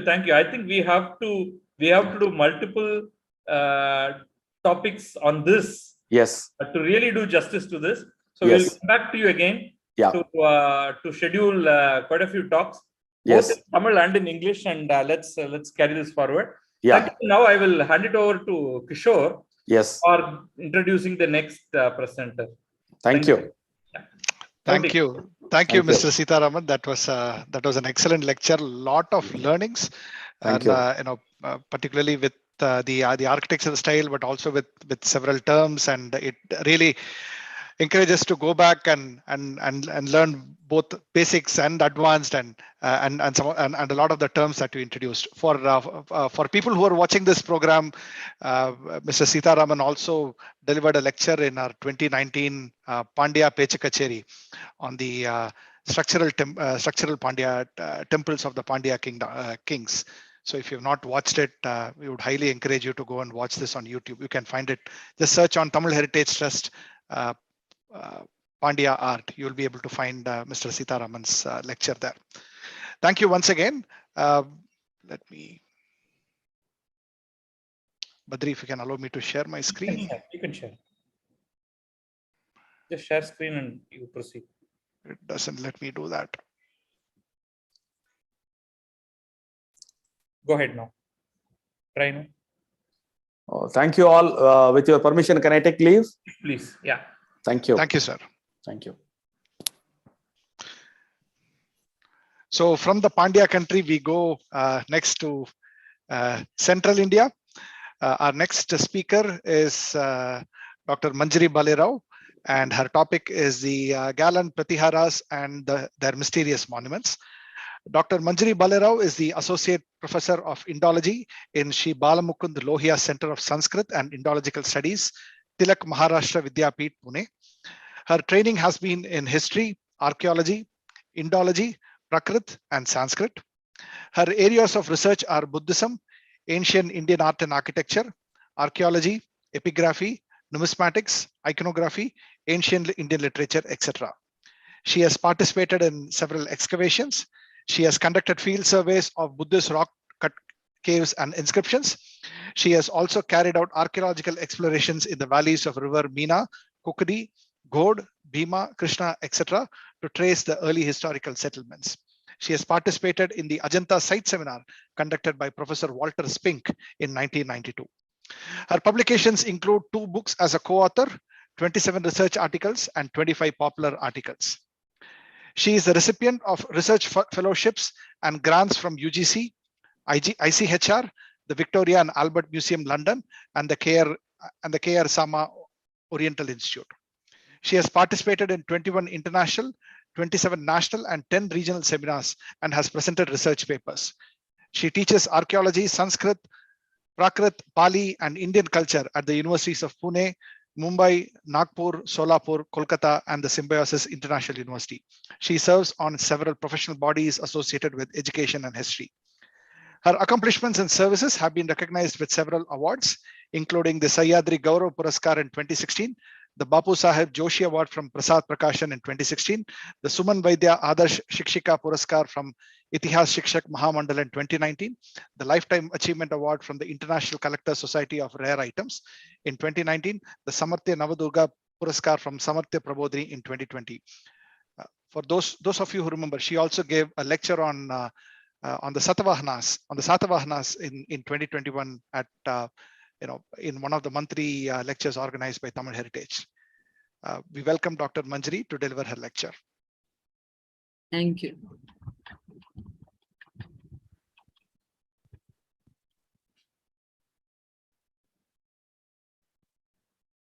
Can you see my screen? Yes. I'll now make it full screen. At the outset, let me thank the organizers of the Tamil Heritage Trust for giving me the responsibility of introducing the temple builders of medieval India, specifically the temples of the Gurjara Prathiharas. Should we directly go to the lecture or? No, you go ahead. Go ahead. You can straight away go to the lecture. Yeah, thank you so much. As some of us know, the Gurjara Prathiharas was a dynasty which was ruling in the Aryavarta, in the northern parts of India. And for around 100 years, we find that these rulers were controlling major region of the northern parts of the country. This is the period when India was facing the attacks from the northwestern regions. That is, from here we were facing the attacks of the Arabs from the Sindh region. And later on, we find that the attacks continued till around 11th century AD, when we find that Mahmud from Ghazni had finally attacked, and then he conquered a lot of many of the parts of the country, especially in this region. But till then, these are the people, the Gurjara Pratiharas, who were in fact defending the boundaries of the country. They were facing these attacks, and at the same time, they were trying to expand their empire in the hinterland of the country. They also had many competitors. They had many contemporary rulers coming from South India. They had the Rashtrakutas from eastern parts of the country. They had the Palas and many other small rulers who were in fact their vassals initially, but later on they became independent rulers. But for around 100 years, we find that these were the people who were actually the rulers of northern parts of the country and who were controlling this bone of contention called as the Kanya Kubja or the Kanauj. That is the place which was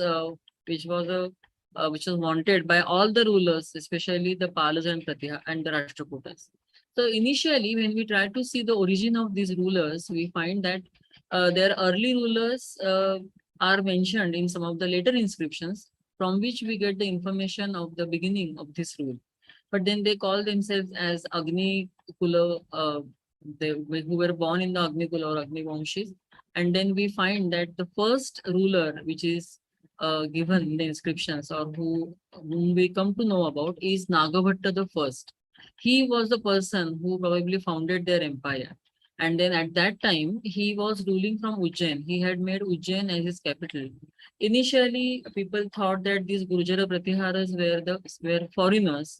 Some scholars expressed their views that they were not Indians, and they were the people who had come from the northwestern regions, and then they had settled down in Rajasthan, and then they started ruling over India or parts of India.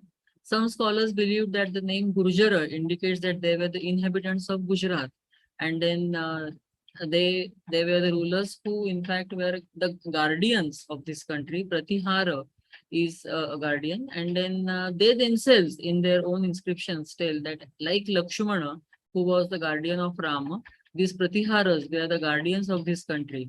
And actually speaking, they did this work during their whole tenure. And then, but then we don't know exactly who they were and from where they came. But whatever they did was more important than their origin. So we find that Nagabhatta the first was the most important ruler who had founded this empire in around 8th century AD. And he started ruling from Ujjain, and he had his rule over the Avanti region. But at the same time, he was also ruling in parts of Gujarat and Rajasthan. And at the same time, he had to face the onslaught, he had to face the attack of the Arabs who came from the Sindh region. This attack was quite huge, and then still he defeated them, and that was a great feat that we come to know from the inscription of Mihir Bhoja later on, that he has described this event, and he says that like Vishnu, Nagabhatta appeared, and like when Vishnu takes his avatar and rescues the devotees, similarly Nagabhatta rescued the northern parts of the country from the clutches of the Arabs. Then for some time, we find that there are no great rulers of this dynasty, Kakustha and Devaraja, who were the nephews of Nagabhatta. Then later on, we find that Vatsaraja, who was the son of Devaraja, was a powerful ruler and who expanded his rule to a certain extent. And it is told to us that he was the master of lands between two seas. So we can imagine the expanse of the Gurjara Pratiharas for some time at least between the two seas. And then after him, we find the great ruler Nagabhatta II. He is considered as the greatest, one of the greatest rulers of this particular dynasty, because he expanded his rule from central India and went to Kanauj, and he made Kanauj his capital. He, in the inscriptions, we get the extent of his empire, where it is said that he defeated Anartha, that is northern Kathiawad, Malava, Matsya is Rajasthan near Jaipur, then Kirata, Himachal Pradesh, and Turushka, the Arabs of Sindh, and even Vatsal of Kaushambi. So he had a great rule over the northern parts of the country. And from his time onwards, we find that this great struggle for the control over Kanauj started between the three great rulers, the three great dynasties of the contemporary India, that is the Palas of Bengal and Rashtrakutas of the southern parts of the country, or coming from Maharashtra. So after Nagabhatta II, we find that there was a weak ruler called as Ramabhadra, and again an important ruler came to power. His name was Mihira Bhoja. He also had control over the whole of central India up till Narmada, right? From Kanauj to Narmada, he had this control over, and then he had also control over Saurashtra, Punjab, etc. And when he was ruling, the Rashtrakutas were continuously trying to expand their rule from Maharashtra. We'll see a map soon where we can find that Rashtrakutas had, at least for some time, a control over the Deccan, starting from Karnataka and reaching up to Kanauj. So the whole region was under the rule of the Rashtrakutas for some time at least, and they were very powerful rulers in India. We do have coins issued by Mihira Bhoja. One of them you can see over here, which shows the Varaha avatar of Vishnu. And the legend says Shrimad Adi Varaha, indicating that these people were the devotees of Vishnu. So after this, we find that the next ruler, Mahendra Pala I, was again a powerful ruler, and he had also to face the warfare and the attacks of the contemporary rulers. And then we should also note that Rajashekhara, the famous poet, was in his court, and then he has in some of his works described the rule of the Pratiharas, and there we find that probably during the rules of Mahendra Pala I and also during the rule of Mahipala, Rajashekhara was the court poet in the court of these Pratiharas. We know that he had written Kavya Mimamsa, he had also written the Sattakas like Karpura Manjari, etc. So he was a very famous personality in the field of literature. He has described the Pratihara rule, the Pratihara rulers as the Maharaja Dhirajas of Aryavarta. So this is the period when we find the tripartite struggle becoming very hot, and then everybody was trying to control Kanya Kubja. They had continuous wars against each other. They were fighting the wars, that is the Palas and the Rashtrakutas and the Pratiharas. And all of them had the control over Kanauj for some time at least. But for major chunk of the period, we see that the Pratiharas were controlling Kanya Kubja or Kanauj in this way. Here you can see in the green color, we have the rule of the Gurjara Prathiharas. In the violet color, we have the Palas coming, and you can see the great empire of the Rashtrakutas starting from Karnataka, reaching towards Kanauj. So this was the political scenario in India in around 8th century, 9th century AD.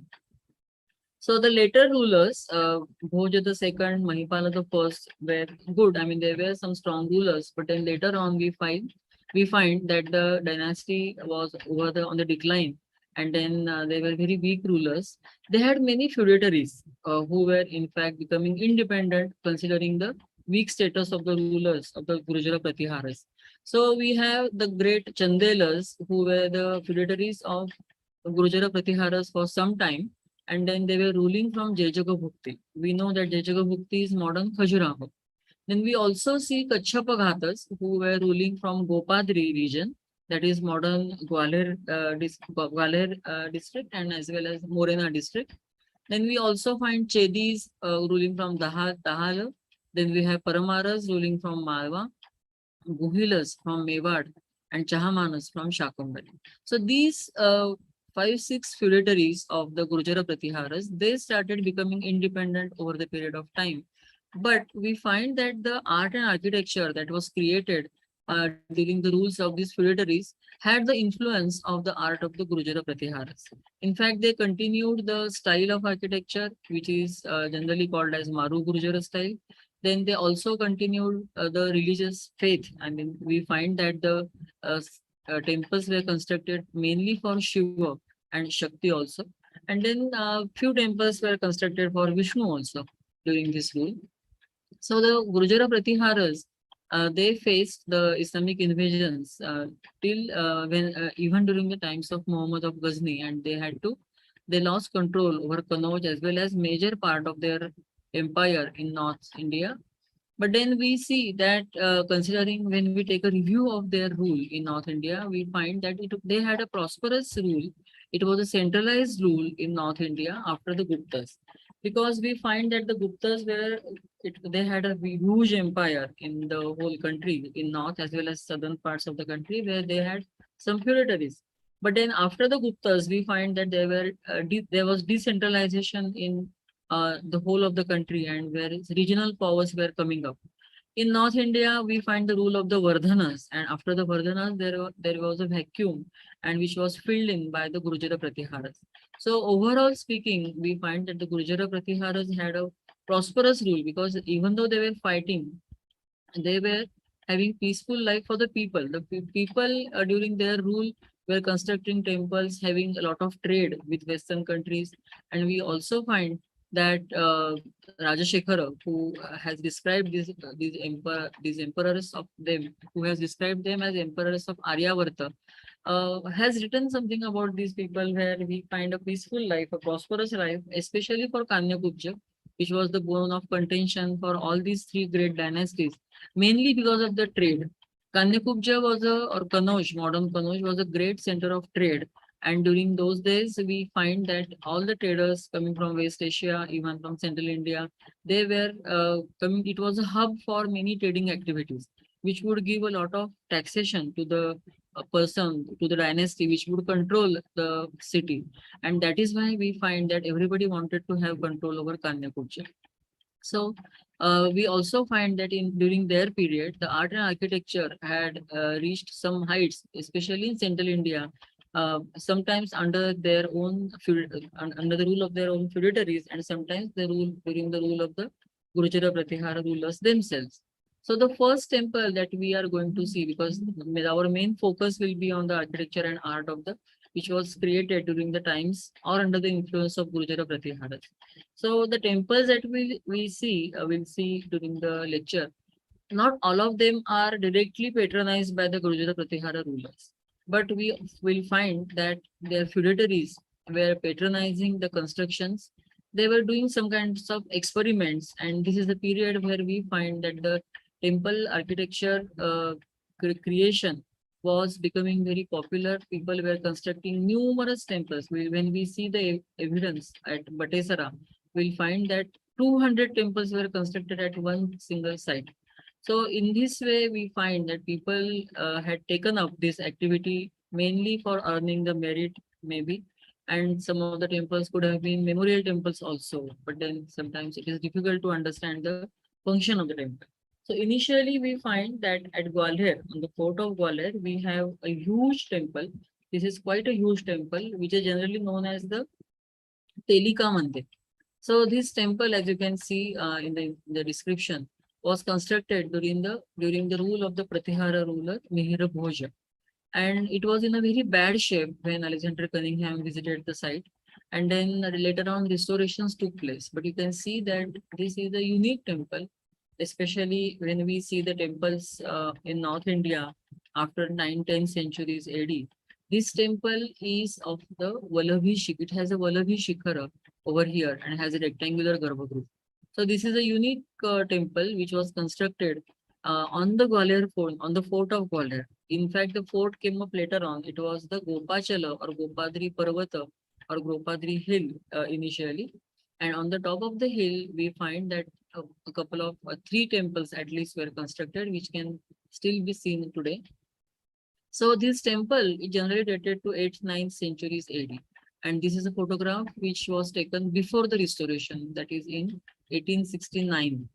And then during the restoration also, you can see that the temple looked like this. And now from this angle also, you can see the Vallabhi Shikhara, which looks like the Shala Shikhara of the Dravida variety. And then the Garbhagruha is of rectangular shape rather than the square shape. And this is now after the restoration, that is in 1885, the temple looked like this.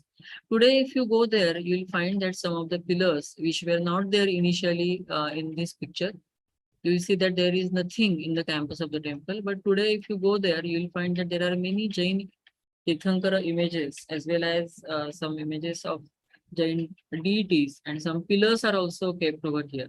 So there were many ruins lying on the top of the fort of Gwalior.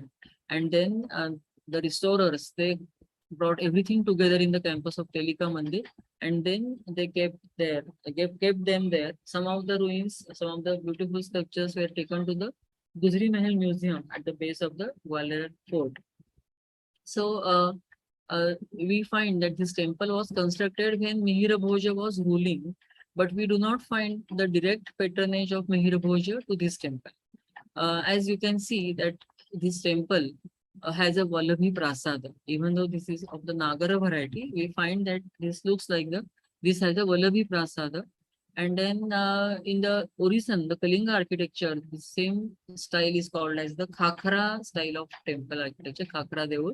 And in southern variety, we call it as Shala Shikhara. So as many of you would know that having such a temple or having such a construction indicates or suggests that this temple was probably made for a goddess. The rectangular Garbhagruha, when you have the temples having rectangular Garbhagruha and a Khakra or Shala or Vallabhi Shikhara, it suggests that probably the deity inside was a goddess, a Shakti. And then this is the plan of the temple where you have the platform is not shown, but then the plan you can see easily you can see that the Garbhagruha is of rectangular shape. There are these three openings. These are not the openings as such. These are the niches. Huge niches are there where sculptures were put in those days. This is a mandapa, but then heavy restoration has taken place over here. And you can see the Dwara Shakha, huge Dwara Shakha, and the Uttaranga is completely broken, but still the lintel comes at this level where you see a Garuda lying over there. You can see that the height of the temple is 30 meters. This is a side view of the temple where you can see the Shala Shikhara's side, the Kudu or the arches, and you can also see that these are some of the huge niches. I mean, the door is not through and through. There probably was some sculpture, some image inside, which has completely, I mean, it's not there today. And then these pillars were erected, these pillars were put over here later on for the support of the ceiling. You can see on the lintel, you can see a Garuda, and indicating that there was some Vaishnava divinity inside. And probably Lakshmi was the deity who was kept inside. You can see that there are various niches at various levels on the Shikhara over here, and there are some small sculptures at the on the exterior of the temple. At the entrance, there are of course Ganga and Yamuna carved at the base of the Dwara Shakha or the door frame, where you can see Ganga is standing over Makara and Yamuna is standing over the turtle. And along with that, we also see that they have their own paraphernalia. They have their own attendants, the umbrella bearers, and then these attendants are for the attendants of Ganga and Yamuna. So it's a beautifully carved sculpture. All the sculptures at Tilika Mandir show the Gupta influence and the Gupta style of art.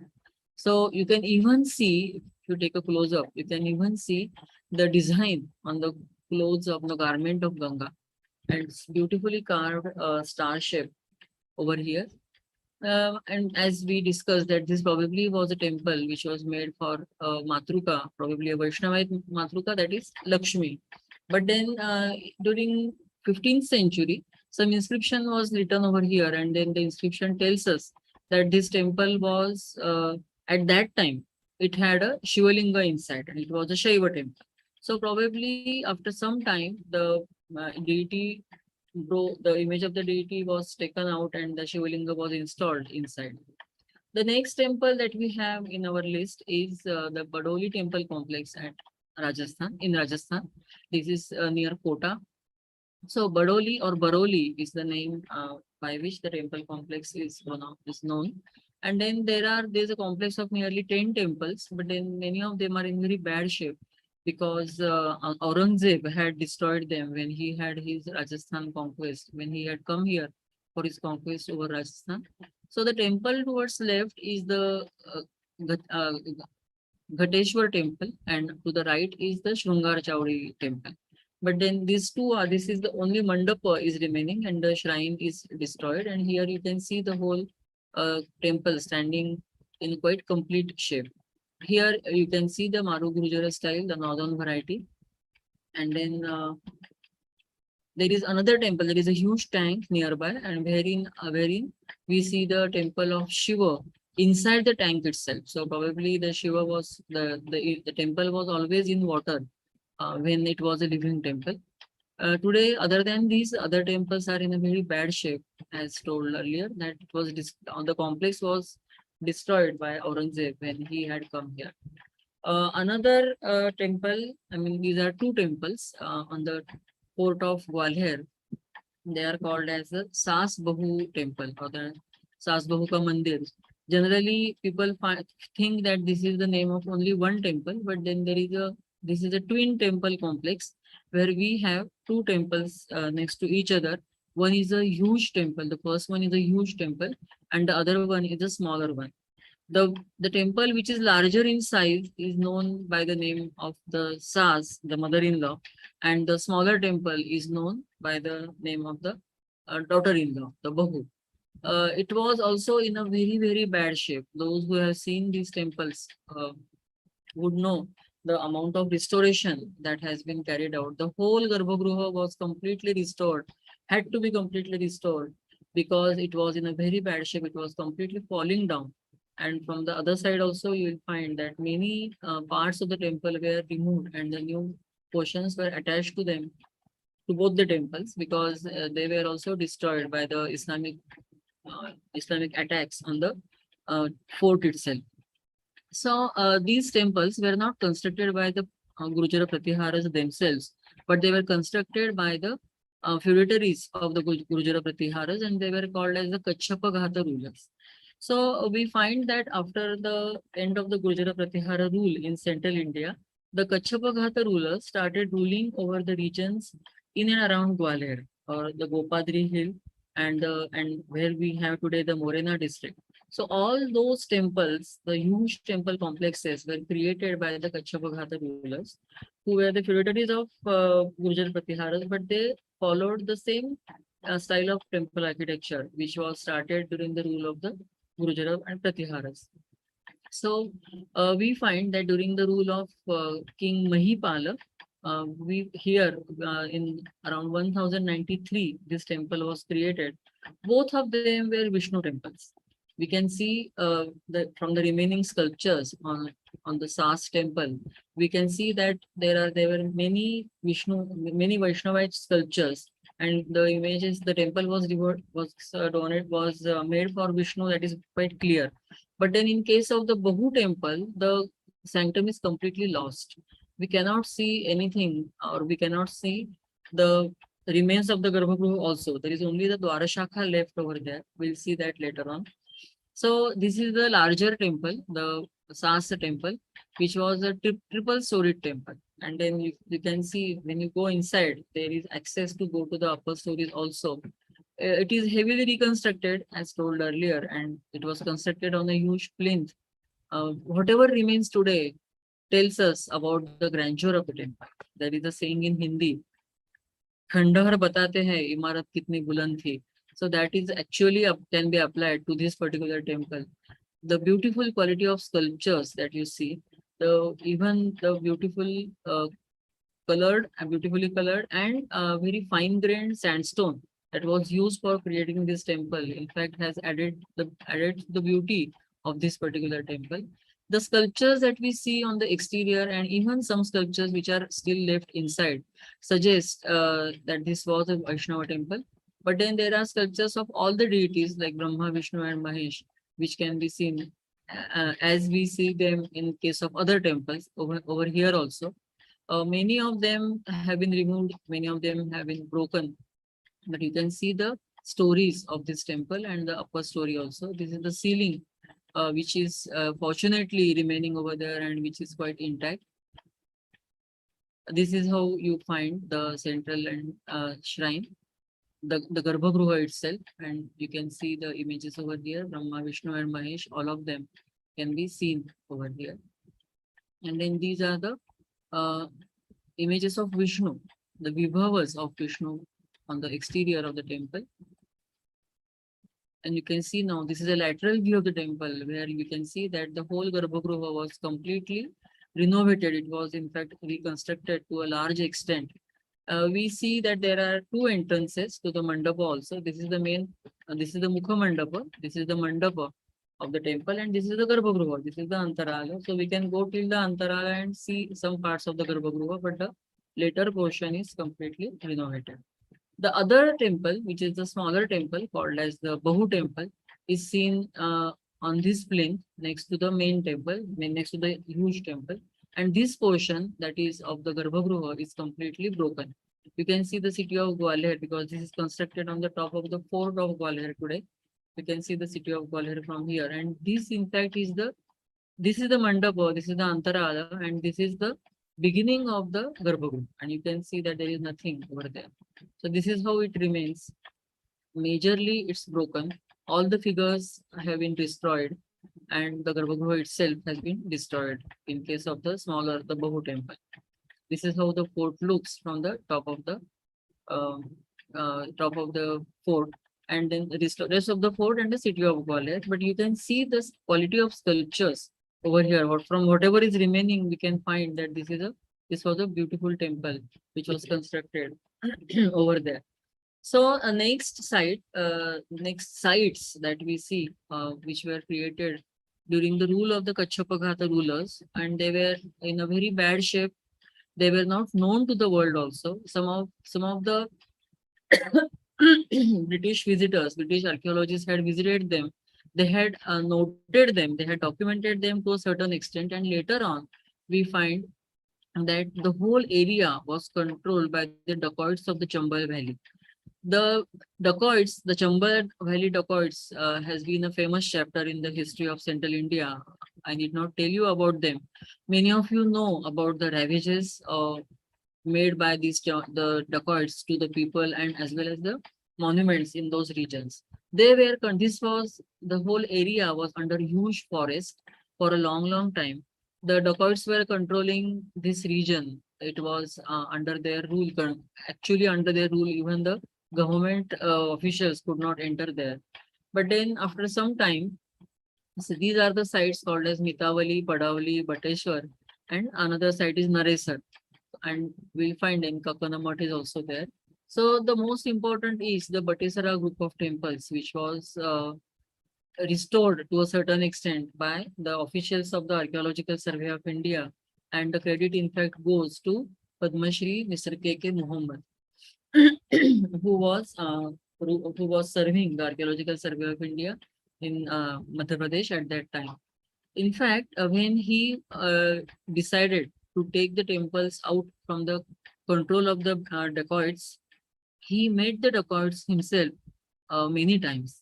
He met the dacoits in the Chambal Valley when they were ruling. Actually, they were living in this particular region. These dacoits, these are nearly the ruins of more than 200 temples. The ASA has been successful to reconstruct or restore many of them. But then when he met them, he met this particular person called as Nirbhay Singh Gurjar. He tried to convince this Nirbhay Singh Gurjar that you are the descendant of the great Gurjara Pratihara dynasty.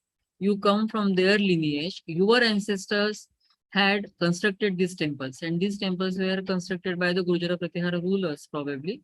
Otherwise, there is no direct evidence of the donation given to this temple and these temples. And then this person, Gurjara Nirbhay Singh, he later on got convinced, and then he decided to surrender also, and gave all the temples to the authorities of the government of India. And in this way, we find that all these temples were in this condition when they were handed over to the Archaeological Survey of India. And thanks to the work of Mr. K.K. Muhammad, who was awarded with Padma Shri by the government of India for this very important work that he did in this particular region, risking his own life also. So this was the person whose name was Nirbhay Singh Gurjar. He and his gang was living there, but then when they were convinced, they were of course the devotees of Shiva. So they were calling this Bateswara. They knew that this was their own god. They considered Shiva and the temples in Bateswar as their own deities, but still they were not ready to surrender, and they were controlling this region. But one fine day, they decided to surrender, and then he surrendered to UP government. This Nirbhay Singh Gurjar surrendered to UP government. He had two wives. He in fact wanted to join the politics, but then later on, in some skirmish with the police officers. He got killed in 2005. But then during that period, we find that the restoration and the clearance work had already started by under the supervision of Mr. K.K. Mohammed. In fact, the Bollywood producers have made a film on the life of Nirbhay Singh Gurjar called as Bihad, the Ravine.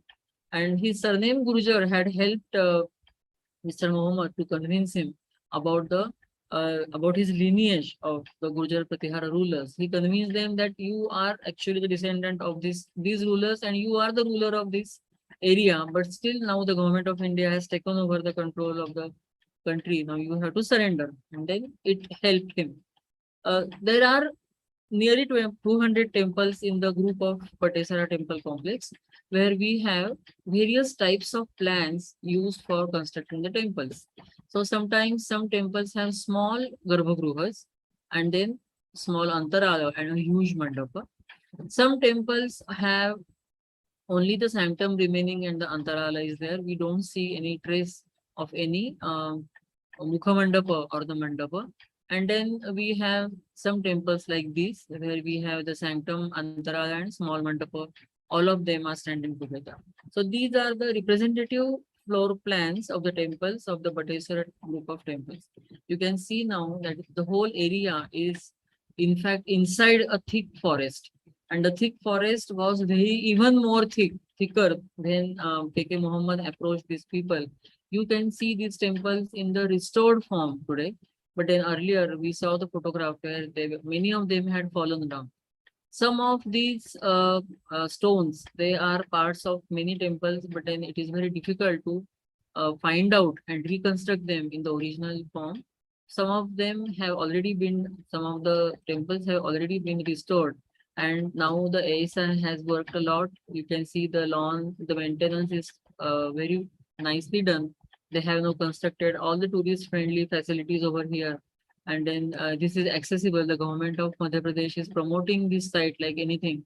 You can see the school children coming here as a school trip, study tour, who study the temples and who try to understand the whole scenario, the whole region from the political history and the history of the art and architecture. But you can still see the huge thick forest behind.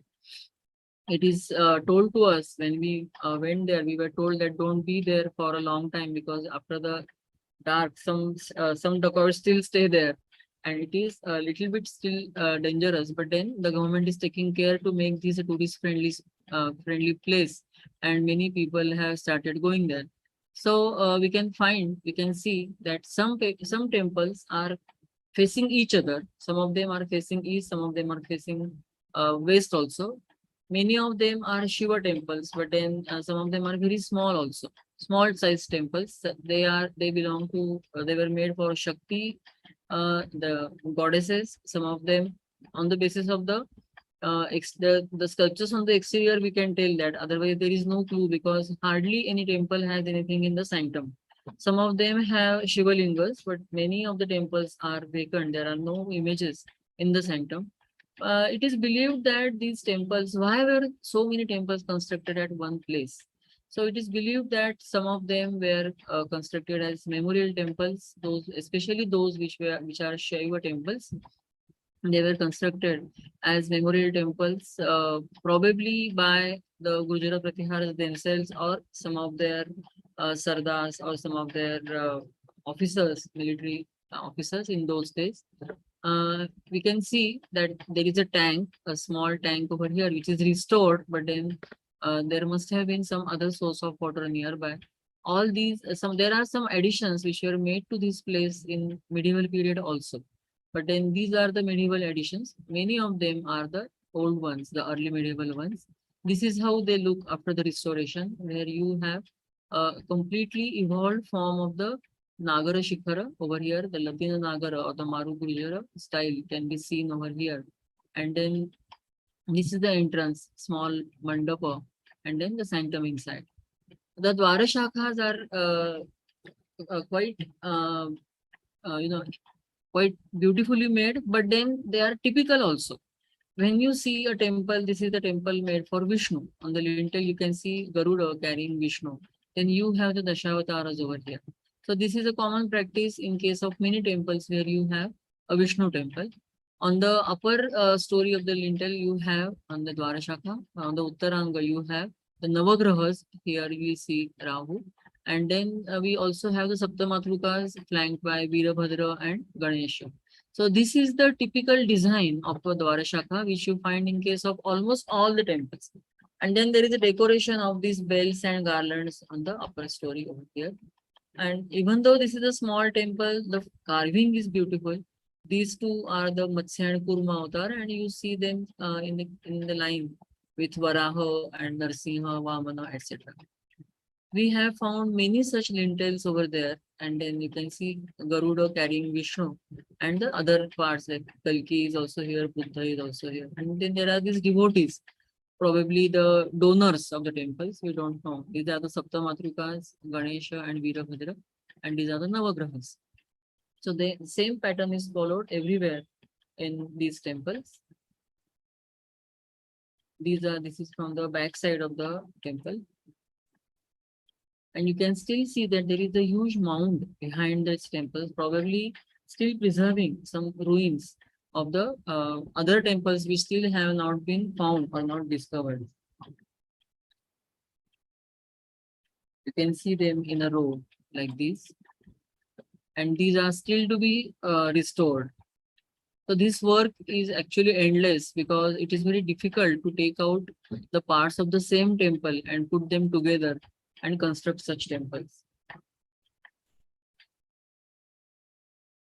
But this is a site worth visiting. And then you see beautiful small sculptures carved on the exterior of the temples. You at many places you see Kartikeya behind the Garbhagruha, and then you have him flanked with some deities, Shiva also.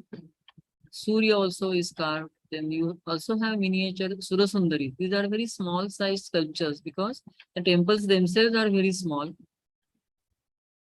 You have Ashtadikpalas are also carved over there. Here you have seated Surya image like this. And this is these are the ruins which still have to be explored. And beyond this, the forest territory starts. So the area before this compound is actually under the Archaeological Survey of India. This was probably the entrance of the site. There is a huge Torana, remains of a huge Torana over here. Then we see Vishnu Padas. We see the Shankha Chakra Gada Padma of Vishnu, and this is the slab of Vishnu Pada, which was worshipped in those days. Like this. We also have some early medieval memorial stones kept in the same campus, suggesting that, of course, this must have taken a lot of time to construct this temple. And then there probably were some warfare going on. So many such hero stones, some Sati stones have also been found from the medieval period in this region. The next site in the same area is called as Gadhi Padauli. This is not very far from Batesara. Batesara, in fact, the word is Bateshwara or Bhuteshwara. That's what people tell. And Bateshwara or Bhuteshwara is now called as Batesara by the local people. Here we have a huge Gadhi constructed at the site of Padauli. Padauli was in fact the site where we have ruins of a temple. But then later on, in around the medieval period, the Jat rulers took over the site and they constructed a huge Gadhi or the small fortress. But then initially the temple was constructed probably in around 8th, 9th centuries AD. So this is how we see the plinth of the temple. The plinth of the whole complex is very huge, and they had to construct this Gadhi or the bastions of the Gadhi, the fortress, around the whole thing. So this is how the central temple looks when we go inside, when we climb the steps and go inside. Even prior to this, we have some ruins of a couple of temples, and then we see beautiful sculptures carved everywhere. Not a single inch is left uncarved. You can see the kind of decoration, the kind of ornamentation made on this particular temple. This is how it looks, and you can see the ceiling of the Antarada over here, and you can see the number of sculptures that they have put over here. Now you will be surprised to see the number of sculptures, because very rarely you find such a decoration, such a placement of images in various with various attributes and various deities over here. You can clearly see Surya seated in his chariot over here, and then there are other apsaras and other things. You can see Brahma, Vishnu, Mahesh also on one side. This is how you see some erotic sculptures, some other sculptures of the divine beings who are in fact playing lute and other musical instruments. And some of the scenes are of warfare over here, and then some of them are of deities of the heaven. Some of them are shown worshipping Shiva lingas. And then these are the devotees, these are the divine people who are flying in the air, and they are carrying garlands to offer their worship to the Shiva linga. So this is how you see in various levels the sculptures have been put, and this is a thickly decorated site of Padavali temple. In fact, the unfortunately the Garbhagruha is not there. We cannot say, but we can make out that that was a Shiva temple.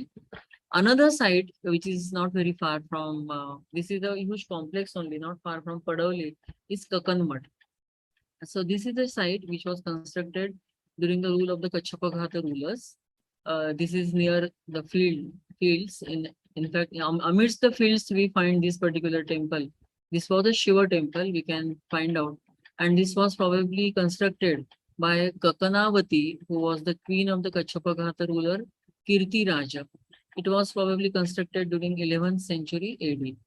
What you see here is the skeleton of a temple.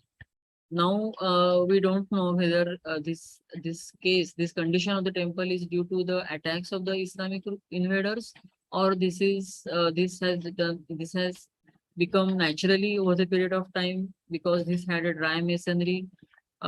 Maybe both the things are responsible for this particular condition of the temple. But this temple is like the temples at Pujiraho, who are 100 feet tall. Similarly, here also we find that nearly more than 90 feet tall is the temple, and even the plinth over here is around 10 to 12 feet high. Huge site this is, and then you can see the skeleton. All the cladding of the finer sculptures and the stones has gone, and we can see the dhacha, the basic skeleton of the temple over here. Now this temple is very interesting as well as very educative also for those who try to learn the temple construction activity, those who try to define or who try to design the temple and who try to understand the construction and the designing of temples in ancient India. For them, they can see how the temple was constructed with the Amalaka still over there. And here also we can still see the Amalaka. This is the Mandapa, Antarala and the Garbhagruha of the temple. The structure of the Shikhara is like this, and above over that later on the small Shikharas were to be placed. That is the Urushrunga or something. Here you can see the Mandapa, but still the Amalaka is present over there. This is the row of Kirti Mukhas underneath the Amalaka, but this part of the Amalaka has completely disappeared, and this is how we see that the temple was constructed. Some sculptures are fortunate to be still there in their own context, where we find that these are two sadhus who are ascetics over there, indicating the Shaiva nature of this particular site. Considering their context and considering the nature of the sculptures, there are of course some, you can see from the front, you can see the temple from the front. Considering the sculptures, we can find out that this probably had some tantric element, like the temples at Pujiraho over here, because of the erotic sculptures as well as the sculptures inside. We can see the sculptures of the deities and as well as the couples carved inside. Even the Ashtadikpalas are seen at some places, but more again here we can see from the remains the structure must have been a beautiful one when it was standing there originally with all the decoration on it. These are some of the remaining sculptures, but then all the faces have been destroyed, have been cut off, indicating the invaders' action. Because when you cut the face off, the identity of the sculpture goes off. because everybody has a similar body, but when you cut the face off, the identity of the person goes away. That's what probably they believed in those days, and they generally used to cut the face out. So these are some of the ruins of the temples which are still kept in the campus of the temple. The third site in this complex is that of Mitavali. You can see the distance between them. It is not very far.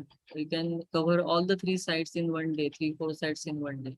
So this temple at Mitavali is again a unique one, which is circular in shape, and it is constructed on a hillock, not very high, but it's a hillock.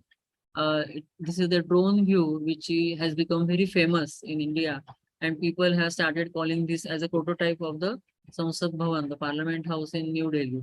But I don't think that there is any connection between the Parliament House and this structure, which we have started studying recently. But then this is how you have to climb the steps and come to the top of the hill, where you see this circular monument, which is generally known as, these are the very nicely constructed steps. This is locally known as Ikattarso Mahadev. So this temple is known by the name of Mahadev and not by the Shivagini temple. But then considering the plan of the temple, as well as the images, some of the images are were found from the temple, from the smaller shrines, and then some had inscriptions also. Scholars have now concluded that this was also a Shivagini temple, where you have more than 64 Garbhagruhas placed in a circle like this, and at the center you have the shrine for Shiva, Shivalingas.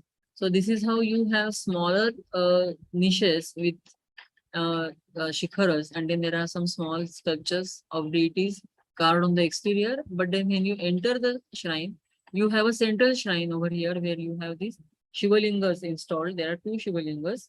The first original one is there, but probably later on some other one was also brought and installed over here. And people consider this as the main shrine, the main temple. And that is why these are more than 60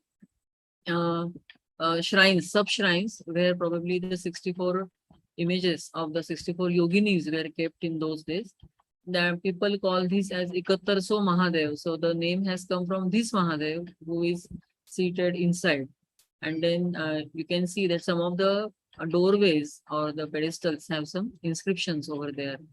Even the door frames have inscriptions. And then near the temple, we have a very small shrine, again a Shiva shrine, shrine of Shiva on the hillock itself. Another group of temples, which is difficult to access, hidden inside the forest, but very interesting, probably a Shaiva or Pashupata center, where they did not want people to go even in those days, because the accessibility of the site is quite difficult. There are some temples of Shiva, and some temples were constructed for Shakti also. And then interestingly, there are some temples which have the Vallabhi Shikhara over here also. So some scholars believe that these are the earliest depictions of the Vallabhi Shikhara in India, probably just before the Telika Mandir construction. These temples were created during the rule of the King Yashovarman, who was ruling at Kanauj and who was the founder of the Varman dynasty in around 8th-9th century after the decline of the Gurjara Pratihara. So if you want to go to this site, you have to climb a valley and then come here. It is considered quite difficult. There is not good access to reach these temples, and even the forest is quite thick. There are some remains over here and some on the other side of the hill. These are like this. And most of the images which were here now have been taken to the Bhopal Museum, Bhopal Archaeological Museum, where they can be seen over there. Again, during the rule of the Gurjara Prathiharas, we find that they had the feudatories called as the Chandelas of Jejako Bhukti. So they also constructed important temples, which all of us know, in fact, who are here in India. And the temples of Pujiraho, I mean, there is hardly any person in India who doesn't know about the temples of Pujiraho. Many people might not know the temples at Batesara, Padavli, Mitavali, Kakanvat, but then people know, at least they have heard of Pujiraho, and mainly for the erotic sculptures that they have. But then there are some interesting sculptures also at some interesting temples also at Khajuraho, where we find the Shivagini temple over here, which is considered as the earliest in central India. So this is even before Mitavali. Probably this temple was constructed, and this is the only one which has a quadrangular or a rectangular plan, which is not like the other temples which are circular in plan. So here we find more than 64 shrines are here at Khajuraho, and this temple is considered as the earliest temple. Interestingly, it is also found that all the Sausajogini temples have the use of granite to construct them. We don't know why this particular tradition has come, and even the temples at Jabalpur and all, we find that the stone granite has been used to construct these temples. At Khajuraho, all the other temples were constructed using the sandstone, which is a locally available stone. But for granite, they had to bring it from somewhere else and construct this temple. A couple of images, inscribed images, were discovered from this particular site. From this particular site, they are kept in the museum at Pujiraho. One of them is that of Brahmani, and the other one is that other one carries an inscription Hingulaj Mata. These Hingalaj Madis are, of course, early Nagari inscriptions which are there, and then they tell us about the concept of Sausajogini which they had in their mind at that time. Hingalaj Mata, in fact, is not a part of the list of the Sausajogini temples, but here the image that was called as Hingalaj Mata was that of Mahishasuramardini, but the name Hingalaj Mata was given to her in the inscription. So there were many such images. I mean, all the 64 images might have been there in those days when it was constructed, but only 2 of them have been discovered. Another interesting temple at Khajuraho, some of the early temples at Khajuraho, one of them is here called as the Brahma Temple. Even though it doesn't have the image of Brahma inside, it has a Chaturmukha Linga. But then the most interesting part is the type of shikhara that it has. You can see that this does not have a proper Rekha Nagara shikhara, but it has a Pausana shikhara, the pyramidal roof over here. And then it is believed that such Pausana shikhara temples where the Swargarohana prasadas are constructed in the memory of some ancestors or some people. Another one at Khajuraho is a huge temple called as the Matangeshwar Temple, which also has the Pausana shikhara over here. And then this is the only living temple at Khajuraho which you see. Otherwise, all of them at all the temples the worship doesn't take place. But this is still a living one, and that is why it is kept in a different campus altogether. The tribals in the nearby region, they consider this as the memorial temple for their own guru. I mean, some acharya called as Matanga Rishi. And in his memory, this temple was constructed. That's what they believe. The Shivalinga inside is so huge. Though those who have been here will know what I mean. That you cannot even circumambulate the Shivalinga. You have to climb the Shivalinga to do the puja. So such a huge Shivalinga is there inside. It probably was the case that the Shivalinga was installed first and then the construction took place. That is that huge the Shivalinga is. And the other temples at Khajuraho, I need not explain because these are the World Heritage Sites and many people have seen them, many people have heard about them, many people have visited them also. But then these are the some of the most important temples at Khajuraho in the Western complex, where we have the Lakshman Temple, which is a Panchayatana temple, and which has the Anekandaka style of temple construction, or the Shekhari Shikhara style of temple construction of the northern variety. This is the Vishwanath temple, again, which was constructed by the ruler Dhanga of the Chandela dynasty in around 1002.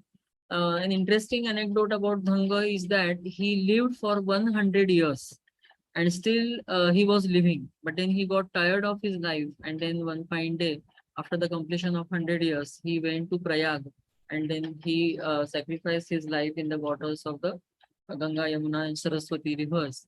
And then he probably he thought that he will get moksha. He wanted to end his life in the confluence of these 3 divine rivers. So he had constructed this temple, and then the inscription tells us, this is the Nandi Mandapa of this temple. The inscription tells us that he had installed 2 Shivalingas.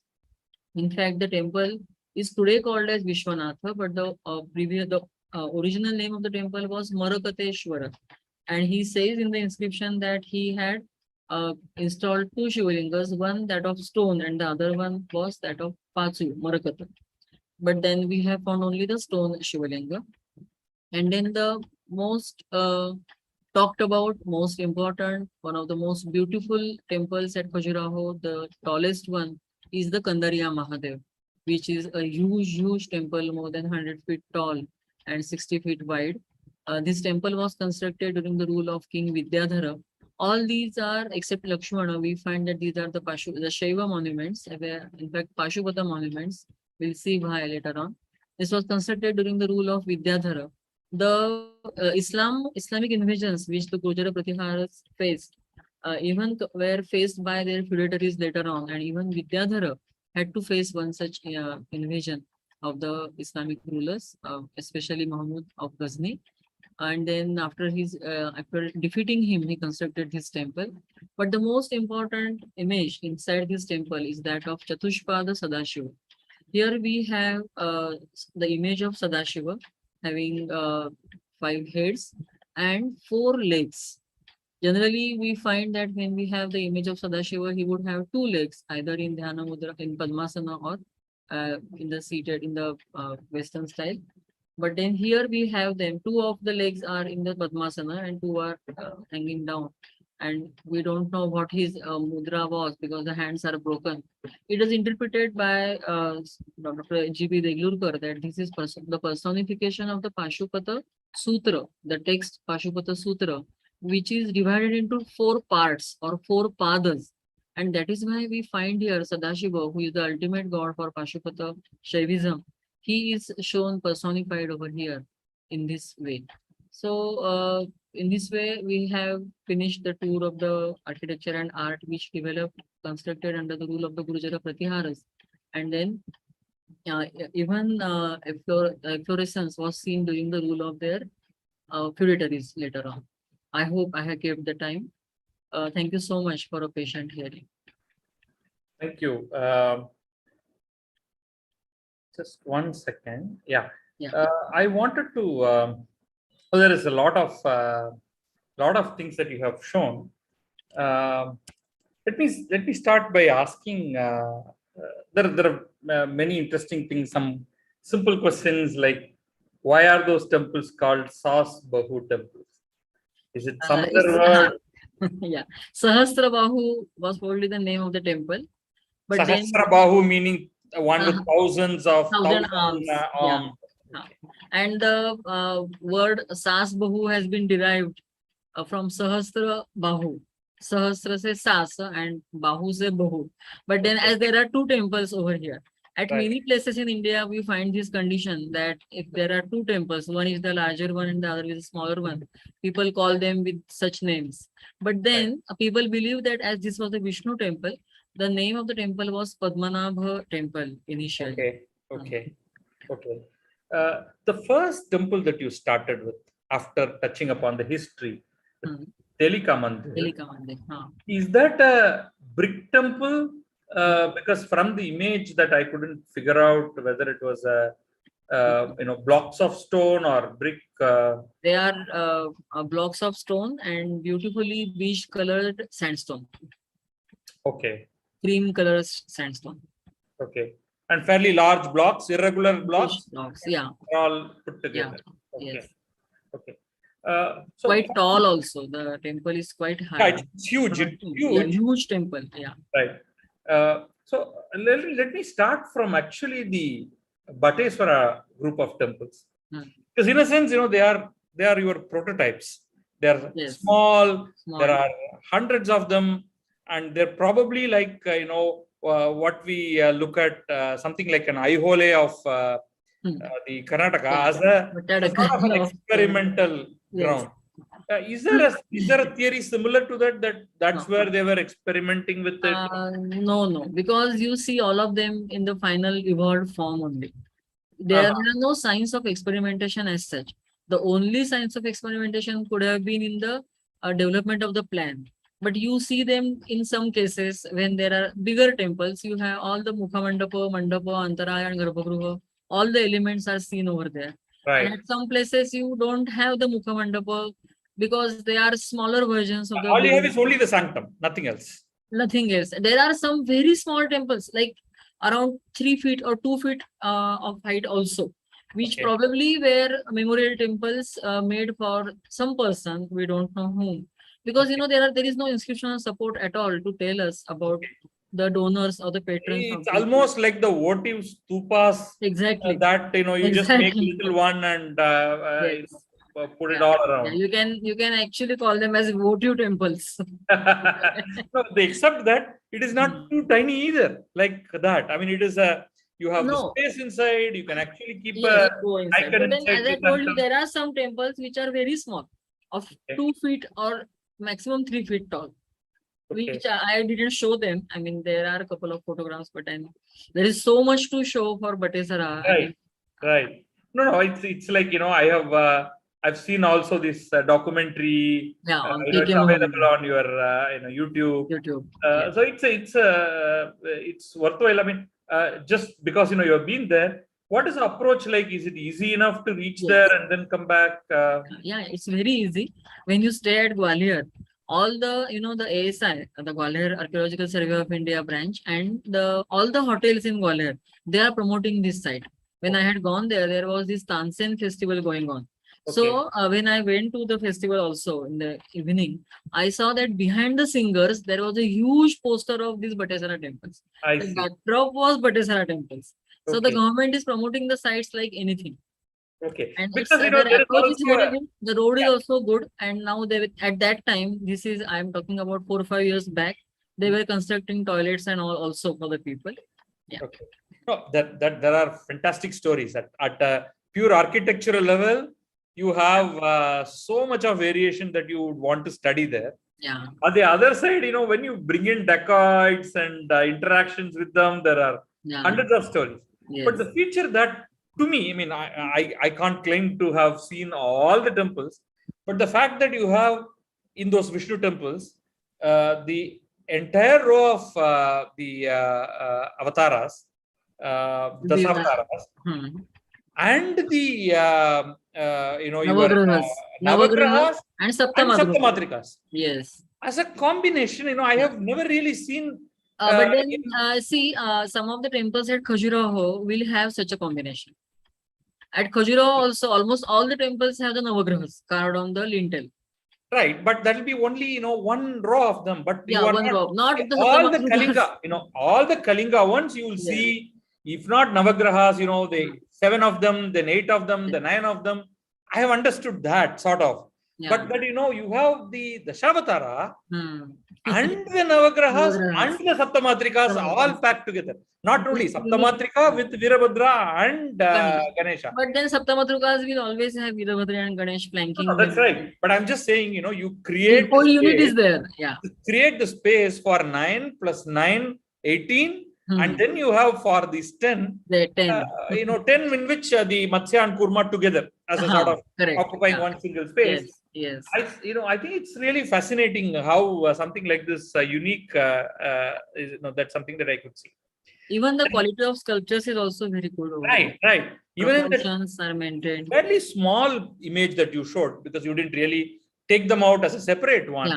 I could see the Varaha, which is pretty standout. The Narasimha in action, both of them, they're really, even within that little space that we Vidarana Narasimha was shown over there. Correct.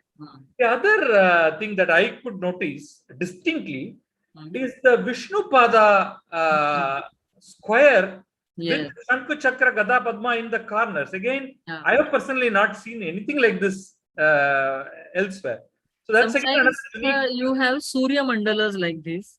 The sun slabs of worship in the the Chhatrapati Shivaji Maharaj Vastu Sangrahalaya in Mumbai has got some such slabs. Even at the temple at Jagji in Marathwada near Usmanabad, you have similar slab of sun, and then there you have the Rashis carved on them. So I mean, in the Buddhist, you would see these semicircular step-like thing with the 4 animals of associated with Buddha's life. That in a sense I don't know whether we can sort of make comparison. I'm not. No, these what you are talking about, what I understand of it is that is the Chandrashila. Right. You see the animal rail in case of Amravati and Correct. even in Sri Lanka in Pulonarama. Yeah. But they don't have only those 4 animals. They have other animals also. Okay. There are records of having four small shrines, very small shrines made for keeping those animals at 4 corners of the stupas. I see. They are not carved on the Chandrashila as such, and this is a completely single carved in round slab, which is a separate object of worship. Okay. So this is again, unique. I mean, for me, seeing it for the first time. Yeah. Leaving that, again, going back to your second structures that you showed, this Badoli. Badoli, is it? Badoli. That was a very nice prototype for a Rekanagara structure. Is that a sort of a place where these were emanating or originating in a sense, or they were? In Padoli or Kakanmat, because for Padoli we have all that the fortress, the huge fortress is there. Kakanmat is the skeletal form remaining over there. No, the immediately after Telika Mandir, this is what you showed. No, that is Badoli. Badoli. Okay. In Rajasthan. Right. Yeah. There are not many photos. Even I have not been there, but what I have studied from the sources, there were 10 temples, and many of them were destroyed by Aurangzeb. But then that is a completely evolved temple of the Mahadev temple over there, Ghateshwar Mahadev. Okay. Now, if you take the entire set of these, the Pratihara, Gurjara Pratihara architecture, where is the sort of a locus? Where does it start in terms of from a stylistic point? I think that in Rajasthan, probably Rajasthan and MP. I mean, it's very difficult to tell because there are no dated inscriptions giving us the examples of the temples. But then probably near this Kachapaghat rule where we see them. But then these Badoli temples are dated to around 10th century AD. 9th, 10th At least 200 years before you have had 300. I mean, see, I'm trying to understand the Gupta. It sort of is ending, and then you have the well-developed Nagara temples are emerging. So where are they really beginning in a sense? Actually, what I see from whatever is available to us now is that from the Gwalior region, the Gopadri region is the region where you have such forms like that of Vallabhi Shikhara, which hardly gets repeated later on. Just as you have in South India, the Shala temples are not many. Even though there was a convention of constructing these temples for the goddesses. Even in the case of Khakra Mandir in Kalinga, Khakra Deva in the Kalinga region, we do see till around 9th, 10th century that there was a convention of constructing separate temples of separate styles, specially kept for the goddesses. Later on, we don't find them at all. We even find that the Rekha Nagara Shikharas were used for the shrines of goddesses also. So this is the period and this is the region where we find that the not the origin as such. There must have been some other temples, smaller ones, probably in bricks, which we have not found, or we know the Gupta temples. But then there is a sort of hiatus in between, where we hardly find any stones temples in North India or the Central India. But then after that, in around 8th century, 9th century, we have these examples only in the Gwalior region, that is the Central India again, where we see the development again starting from this Vallabhi Shikhara and fully evolved Rekha Nagara Shikhara. No, in a sense, it then spreads so far and wide, right across in the modern, basically, right at you have all the way down to the Karnataka region of the Chalukyan Karnataka, the Alampur of Telangana region, and every single state, and it's a variation of this is what you see in Kalinga also. So effectively, if you say temple anywhere above Deccan, now this is the form. Bhumija also coming up later on in the Paramara rule, under the Paramaras. Right. The Bhumija style is also developing now. Which is the only distinct Yes. form, I would say, different from your entire Rekhanagara or a Shekari version. If you leave out the Bhumija and Vallabhi, they are the slightly offbeat ones, or even forms. I mean, I shouldn't say much about this with my limited knowledge, but to me, the most widespread is your Rekhanagara version. Yes. With Shekari thrown all over here and there. So, in a sense, that becomes your default. If you remove the Dravida Desa, if you take India and you say temple, it is the the quintessential Rekhanagara, which has such a widespread presence, and it has continued till today. In the form of Jain temples, because correct. Today Jains construct in the same. Wherever they go, even in the heart of Tamil Nadu, they build the temples exactly in the Rekhanagara versions. Yes, basically. Right. So it's really fascinating that Pratiharas have had a significant role in extending it. Even though it was indirect, it was a significant role. Correct. So that's really interesting. There's a question from Sushmita Sen Pramanik. Why is the linga in Gata form in Barola? I'm curious. No, it's I don't think the linga is in the Gata form. In maybe Sushmita, if you could just repeat that question if you are still there. It's the name of the temple is Ghateshwar. Okay, so does it so is the assumption that the Gata is there is the linga? I have not been there, and then it must be the replaced form of the Shiva linga. The original one must have been replaced by the later one. Okay. Otherwise, there won't be any Ghata in the sanctum. Okay. So back to your, the circular Mitavali temple, which is Mitavali. Yogini. That again, it's just so few across the whole of India. You see these Chosati Yogini temples. And the concentration is in central India. Again, yes. Where you have the rule of the Chandelas at Kalinjar, near Kalinjar also we have one. Correct. And then, the period over which they came up, all are again the period that we are really talking about, the 8th to 12th century, roughly, right? Why is it that it is, who are the people who are actually promoting that, and why did it not spread beyond that? It is believed that, especially at Pujiraho, the temple was constructed by the royalty only, because these yoginis are the active part of action. They help. When you worship them, you get the shaurya aspect from them, and you need that during the warfare. And at that time, we find that the political scenario was very unstable, especially the invasions of the Muslims from the eastern side. And that is why these rulers needed some support, some divine support. And that is why they probably worshipped yoginis. Plus, there is some tantric element involved in that, but then about which we are not very sure, because the tradition is not continued till today. Whatever has been continued is in a different form altogether. In Maharashtra, there is this Toshat Yogini worship, which is continued at the household level in some communities in Mumbai and all.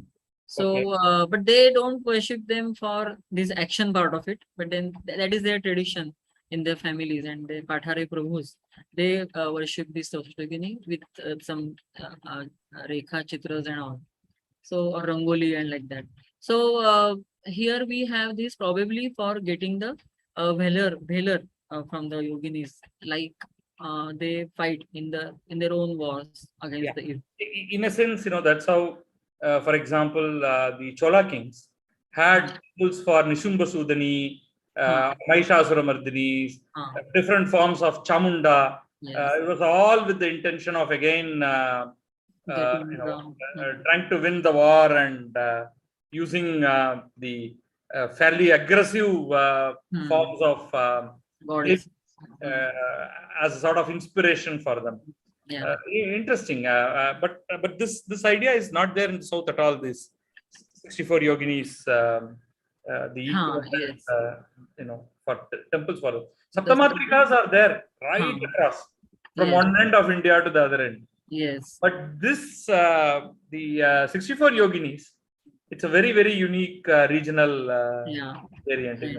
So generally it is associated with tantric form of worship, which was very prevalent in this region especially. Even today, if you go to Central India, right. And, I generally give an example to the students. When you stay in a hotel and if you see the advertisements made on the television, they say that this Baba has come, you Vashikaran ke liye, you go to him or something like that. So such things are still practiced and believed by people. So probably they have their ancestry going back at least 1,000 years.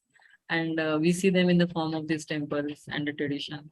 It is believed that when Samudragupta conquered this area and which he calls as Atavi Rajya, that is the land of the forests, and there were communities practicing such tantric forms of worship. I see. And then that spread all over in the Nagara region also, in the urban society, and those practices were immediately picked up by the people who stayed in the urban atmosphere.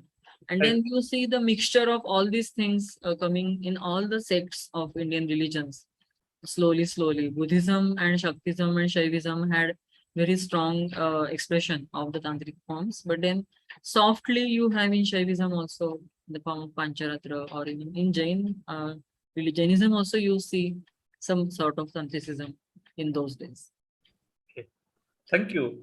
Thanks a lot. Let me invite. No, it was really an excellent lecture for me to understand a lot of aspects which we are not really exposed to, and I'm hoping that this entire series for us will be a great learning opportunity of to understand the history to a certain extent, and particularly the architecture and art also. Yeah, art. Iconography. I think each lecture has got a potential of a series by itself. Correct. Thank you. I mean, the topics that you have chosen are so huge and full of material. Content is so huge. It is very difficult to compress everything in 1 hour. Correct. So I know it is difficult. But again, we have to create some kind of a program which is something that we can follow to a certain extent, but at least it gives us an opportunity to go and look out for more material and more learning in the days to come. Yes. Thank you. Let me invite Kishore to conclude the session. Thank you. Thanks, Mantri. Yeah. Thank you, Dr. Manjari. It was an excellent lecture and a lot of learning about the Pratiharas and their art. Thank you very much once again. With that, we come to an end of day 2's program. Tomorrow, Saturday, we have 4 lectures, 2 in the morning, 2 in the evening. In the morning, we have Dr. Kumud Kanitkar, who's going to talk to us about the Shilahara dynasty and the temples in the northern Konkan and Kolhapur region. Followed by that, we have Dr. Sudeepa, who's going to talk about the architectural activities under the Pala and Sena dynasty. This is the temples in the eastern part of India, particularly Bihar and Bengal. And then we start our program in the evening where Dr. Ajit Kumar talks to us about temple building in Kerala. And the last lecture for tomorrow is going to be Dr. Sushmita Sen talking to us about Solankis and the temples and stepwells that they built in the western part of India, particularly in Gujarat. So we have 4 lectures. Saturdays and Sundays, we have 2 lectures in the morning and 2 lectures in the evening. And Monday, which is our concluding day, we are back to the evening schedule, which is 2 lectures in the evening. So please continue to join us like how you've done in the last 2 days. Please invite your friends and others who may not know about this festival and get them to participate. Thank you very much. Thank you so much.